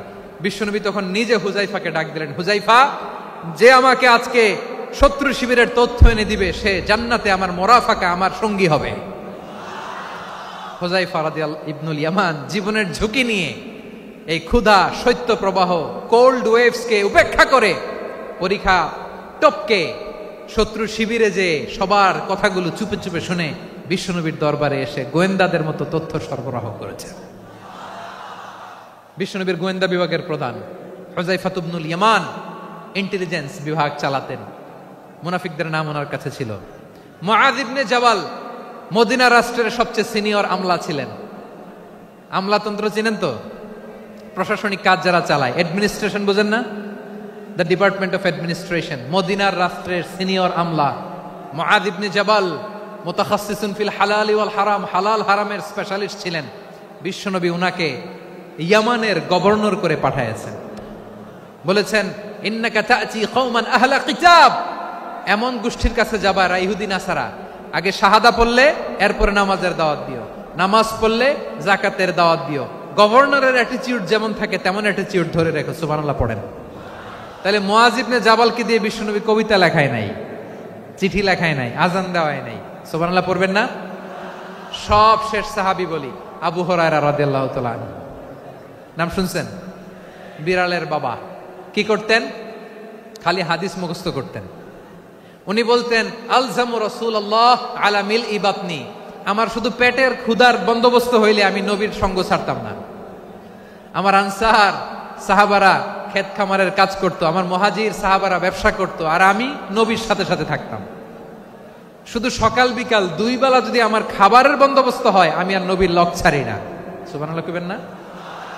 5374টা হাদিস তিনি বর্ণনা করেছেন। সবচেয়ে বেশি হাদিস বর্ণনাকারী সাহাবী। হাদিস প্রিজার্ভেশনের কাজে বিশ্বনবী ওনাকে কাজে লাগিয়েছেন। উনি একদিন বলেন, ইয়া রাসূলুল্লাহ আসমাউ মিনকা কাসীরান ফালা আহফাজু, নবী অনেক কথা শুনি আমার মনে থাকে না। বিষ্ণু বললেন, তাই? উবসুত রিদাক, তোমার চাদরটা বিছাও। আবু হুরায়রা বিছালেন, বিশ্বনবী হাত বুলায় দিলেন, এরপরে অনেক হাদিস বর্ণনা করলেন। আবু হুরায়রা বলে, তারপর থেকে বিশ্বনবী যাই বর্ণনা করে আমি শুনি আর একটাও বলি না। এখন সুবহানাল্লাহ। বিশ্বনবী ওনাকে হাদিস প্রিজার্ভেশন, নবীর এই যে লক্ষ্য হাদিস প্রিজার্ভেশনের এই দায়িত্ব দিয়েছেন সাইয়েদনা আবু হুরায়রা রাদিয়াল্লাহু তাআলা আনহুকে। প্রিয় ভাইরা, তাহলে 10 জন সাহাবীর কথা যে বললাম, আপনারা কি খেয়াল করেছেন কত বড় ট্যালেন্ট হান্টার, চৌকস ট্যালেন্ট হান্টার ছিল আমার নবী। এক একজনের এক এক ট্যালেন্ট, এক এক কাজে অ্যাসাইন করেছেন, এক একজনকে এক এক দায়িত্ব দিয়েছেন, এক একজনের প্রতিভাকে এক একভাবে বিকশিত হওয়ার সুযোগ দিয়েছেন। আওয়াজ করে বলেন ঠিক কি না? এখন আমার পর্দার আড়ালে আমার মায়েরা বলবে, এতগুলো পুরুষ সাহাবীর কথা বললো, নারী সাহাবীরা কি কিছু করে নাই? হ্যাঁ, একজন নারী সাহাবীর কথা বলে মোনাজাত হবে, দোয়া ছাড়া কেউ যাব না। রুফাইদা আল আসলামিয়া রাদিয়াল্লাহু তাআলা আনহা, ওনার বাবার নাম সাআদ আল আসলামি। বিশ্বনবী কি খেয়াল করলেন দেখেন, সাআদ ছিল মদিনার বড় ডাক্তার। এই নারী সাহাবী রুফাইদা বাবার কাছ থেকে চিকিৎসা বিদ্যা শিখেছেন। যখন শিখছে, বিশ্বনবী দেখলেন আমার তো প্রতি সপ্তাহে সপ্তাহে যুদ্ধে আহত সাহাবীদের সেবা দিবে কে? বিশ্বনবী রুফাইদাকে বললেন, রুফাইদা তুমি মসজিদে নববীর পাশে একটা মেডিকেল ক্যাম্প করো। এই যে সাকিনা আদ্দিন মেডিকেলের আমার ছাত্রী বন্ধুরা, শুনে রাখো, তোমাদের আইকন হচ্ছে এই রুফাইদা আল আসলামিয়া। বিশ্বনবীর ডিরেকশন অনুযায়ী তিনি মসজিদে নববীর পাশে একটা মেডিকেল ক্যাম্প করলেন এবং আহত সাহাবাদের চিকিৎসা উনি ওনার টিম নিয়ে দিতেন। বিশ্বনবীর পরামর্শে উনি আনসারি এবং মুহাজির মহিলা সাহাবীদেরকে নিয়ে একটা স্পেশাল মেডিকেল টিম গঠন করলেন। খায়বার যুদ্ধে 7ম হিজরিতে যখন বিশ্বনবী যায়, উনি ওনার টিম নিয়ে আসলেন, বললেন, ইয়া রাসূলুল্লাহ আমরা তো তলোয়ার চালাতে পারি না, আমরা তো তীর মারতে পারি না, আপনি যদি অনুমতি দেন খায়বার অভিযানে আমি আমার টিম নিয়ে মেডিকেল টিমের সেবাটা সার্ভিসটা দিতে চাই। পড়েন সুবহানাল্লাহ। বিশ্বনবী অনুমতি দিলেন, যোদ্ধা সাহাবীদের সাথে রুফাইদা আল আসলামিয়া উনিও মেডিকেল টিম নিয়ে অগ্রসর হলেন। খায়বারের প্রতিটা আহত ইনজুর্ড সাহাবী যারা ইনজুরির শিকার হয়েছেন সবাই রুফাইদা আল আসলামিয়ার এই মেডিকেল ক্যাম্প থেকে চিকিৎসা সহায়তা পেয়েছেন। সুবহানাল্লাহ পড়েন। দেখেন কিভাবে বিশ্বনবী ট্যালেন্ট বাছাই করতেন। আপনি অবাক হবেন, বাহরাইনের মেডিকেল ইউনিভার্সিটিতে রুফাইদা আল আসলামিয়া মেডিকেল প্রাইজ অ্যাওয়ার্ড প্রতি বছর দেয়া হয়। যদি 8 দিনের এই মেডিকেল, আমার বোনেরা যদি জেনে থাকো জানো, না হলে নতুন করে জানো, সার্চ দিও রুফাইদা আল আসলামিয়া মেডিকেল অ্যাওয়ার্ড বাহরাইনের ইউনিভার্সিটিতে দেয়া হয়। প্রিয় ভাইয়েরা, তাহলে আলোচনার সামারি আমরা করি। বিশ্বনবী যার যেখানে ট্যালেন্ট তাকে ওইখানে কাজে লাগাতেন। আওয়াজ করে বলেন ঠিক কিনা? এবার একটা ইন্টারভিউ হবে, আওয়াজ করে বলেন আবু মাহজুরাকে বিশ্বনবী কি বানাইছেন? হ্যাঁ, ভুলে গেছেন?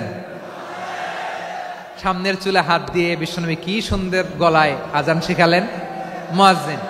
যায়েদ বিন সাবিতকে একাডেমিক প্রজেক্টের দায়িত্ব দিয়েছেন, তিনি ছিলেন বিশ্বনবীর দোভাষী ব্যক্তিগত সচিব। Musab ibn Umair the first ambassador of Islam. Abdullah ibn Abbas উম্মার বড় শিক্ষাবিদ মুফাসসির। আব্দুল্লাহ ইবনে মাসউদ ছিলেন জুরিস্ট। কি ছিলেন? জুরিস্ট ছিলেন, এই উম্মার সবচেয়ে বড় জুরিস্ট। খালিদ বিন ওয়ালিদ সেনাপ্রধান। হাসান বিন সাবিত ছিলেন বিশ্বনবীর সভাকবি। কি ছিলেন? বিশ্বনবীর সভাকবি ছিলেন। এরপরে হুযায়ফা ইবনুল ইয়ামান কি ছিলেন? গোয়েন্দা বিভাগের প্রধান। মুআয ইবনে জাবাল কি ছিলেন? সিনিয়র আমলা, ইয়ামানের গভর্নর। আবু হুরায়রা রাদিয়াল্লাহু তাআলা আনহু হাদিস প্রিজার্ভেশনের কাজ করেছেন। আর আমাদের রুফাইদা আল আসলামিয়া রাদিয়াল্লাহু তাআলা আনহা কি ছিলেন? নার্স ছিলেন। নার্স হয়ে মেডিকেল সেবা দিয়েছেন। প্রিয় ভাইয়েরা, পুরো আলোচনার যদি সামারি করি তাহলে বিশ্বনবী যেভাবে হিউম্যান রিসোর্সকে ম্যানেজ করেছেন, যার যেখানে প্রতিভা কাজে লাগিয়েছেন, আমরাও যদি করি আমাদের বাংলাদেশের চিত্র আমরা পাল্টে যেতে পারবো। আমরা শুরুতে শুনেছি মানুষের আছে অসীম সম্ভাবনা, প্রতিটা মানুষ অনন্য, যত্ন নিলে, যথাযথ পরিচর্যা করলে মানুষ বিশ্ব জয় করতে পারে। ঠিক কিনা? আমাদের হাফেজে কোরআনের সামনে দাঁড়াতে পারে এমন কোন হাফেজে কোরআন আল্লাহর জমিনে জন্ম হয় নাই। গোটা বিশ্ব কাঁপিয়ে তারা সেরা। আমাদের ক্রিকেটাররা সেরা, আমাদের তৈরি পোশাক শিল্প সেরা। এরকম অনেক অনেক সেরা জিনিস আছে, আমরা এগুলোরে নার্চারিং করতে পারি নাই, পরিচর্যা করতে পারি নাই, সঠিক তারবিয়াতের অভাব। তাহলে মানুষের অসীম সম্ভাবনাকে কাজে লাগাতে হবে। ঠিক কিনা বলেন? ইউনুস গভর্নমেন্টকে আমি বলবো, অল্প সময়ের জন্য আপনারা এসেছেন, সংস্কারও করতে হবে, আবার নির্বাচনও করতে হবে। সব সংস্কার হতে করতে পারবেন না, যতটুকু পারবেন এর মধ্যে আমাদের যে হিউজ ম্যান পাওয়ার, আমাদের যে মানব সম্পদ, হিউম্যান রিসোর্স, এটাকে ডেভেলপ করে আপনাদের যেতে হবে। যেটা পারবেন না সেটাকে পরবর্তী নির্বাচিত গভর্নমেন্টের কাছে রেখে যেতে হবে, যে তারা যেন করে, তাদের কাছে আপনারা এটা রেখে যাবেন। তাহলে মানুষ চাইলে বিশ্ব জয় করতে পারে। আর মানুষকে হারাতে পারে কেউ? জোরে বলো যশোর, মানুষকে হারাতে পারে কেউ? আল্লাহ আমাদেরকে জনসংখ্যা দিয়েছেন। প্রিয় ভাইয়েরা, এই জনসংখ্যা অনেক বড় সম্পদ, এটা আমাদের জন্য অভিশাপ নয়, আশীর্বাদ। আমাদের জনসংখ্যাকে যদি আমরা জনশক্তিতে রূপান্তর করতে পারি, আজকে বাংলাদেশ যে অবস্থানে দাঁড়িয়ে আছে, বাংলাদেশ তার 20 গুণ উন্নতির শিখরে চলে যাবে। চিল্লায় বলো ঠিক কিনা? আমাদের শ্রমিক ভাইয়েরা বাইরে কাজ করে, আমাদের শ্রমজীবী ভাইয়েরা, প্রবাসীরা, তাদের ব্যাপারে গুরুত্ব দিতে হবে।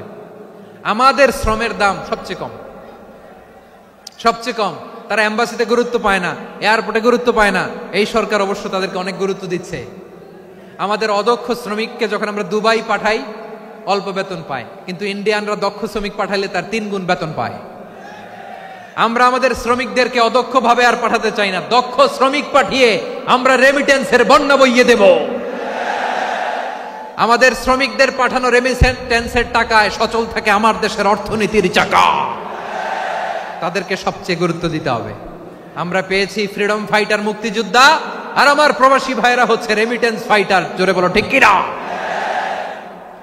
তাহলে আমাদের এই জনশক্তিকে জনসম্পদে ট্রান্সফর্ম করতে হবে, ঠিক কিনা বলেন? সরকার জনগণকে এভাবে পলিশ করতে হবে। মা বাবারা ছেলে মেয়েদের মধ্যে কার কোন যোগ্যতা তাকে ওইভাবে কাজে লাগাতে হবে। সবার এ প্লাস পাওয়ার কোনো দরকার নাই। আমাদের দেশে একটা টেন্ডেন্সি আছে, পরীক্ষায় এ প্লাস না পাইলে কই তুই কি করলি, পাশের বাড়ির ছেলে এ প্লাস পাইছে, যা ওর পা ধোয়া পানি খা। কি খা? তা আমি ভাবছি যে পা ধোয়া, এ প্লাস পাওয়া ছেলেদের পা ধোয়া পানির একটা পানির ব্র্যান্ড বানাইতে হবে, এরকম লেখা থাকবে এ প্লাস পাওয়া ছেলেদের পা ধোয়া পানি। খাওয়া নাই, এগুলার খাওয়া নাই। ওরে আল্লাহ এ প্লাস পাওয়ার জন্য বানাইছে, আর আপনার ছেলেকে এই এ প্লাস গুলারে নিয়ন্ত্রণ করার জন্য আল্লাহ বানাইছে। ওকে দিয়ে আল্লাহ কি করবে আপনি জানেনই না। একটা এ প্লাস, একটা এ গ্রেড একটা মানুষের জীবনকে ঠিক করে দিতে পারে না। আপনার ছেলেকে আল্লাহ অন্যদিকে যোগ্যতা দিয়েছে, ওদের মনোবল ভাঙবেন না। খবরদার, খবরদার, ছেলে মেয়েদের মনোবল ভাঙবেন না। যাকে দিয়ে যেটা হবে তাকে দিয়ে সেটা করতে হবে, তার প্রতিভাকে সেভাবে কাজে লাগাতে হবে। তাহলে বাংলাদেশ, আমাদের এই জনসংখ্যা জনসম্পদে রূপান্তরিত হবে। আমাদের সরকারের তত্ত্বাবধানে আমাদের 18 কোটি জনগণ দক্ষ জনশক্তিতে রূপান্তরিত হোক, আমরা চাই কি চাই না? আমরা ভালো মানুষ, শ্রেষ্ঠ মানুষ হতে চাই কি চাই না?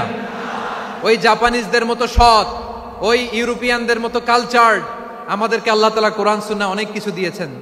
যেহেতু বর্তমানে আমরা দেখছি তারা সৎ, তাদের মধ্যে ভ্যালু আছে, সেগুলো আমাদের মধ্যে আনার দরকার আছে না নাই? আর ইসলাম দিয়ে আমাদের জীবনকে সাজাতে হবে, ইসলাম দিয়ে আমার পরিবারকে সাজাতে হবে।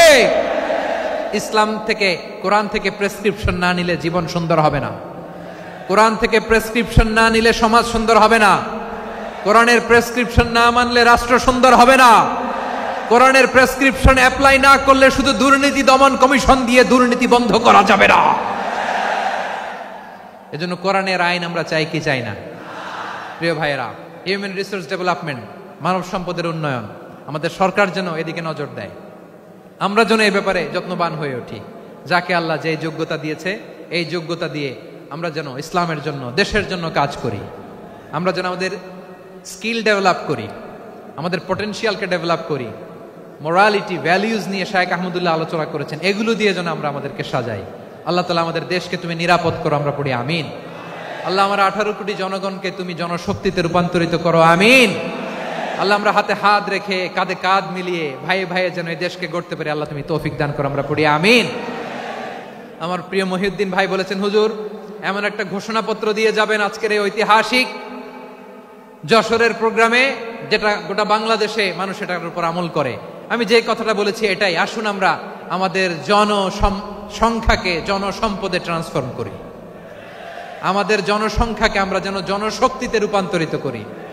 জনসংখ্যাকে ট্রান্সফর্ম করে জনশক্তি দিয়ে আমরা যেন আগামীর বাংলাদেশ, স্বাধীন বাংলাদেশ 2.0 কে গড়ে তুলি।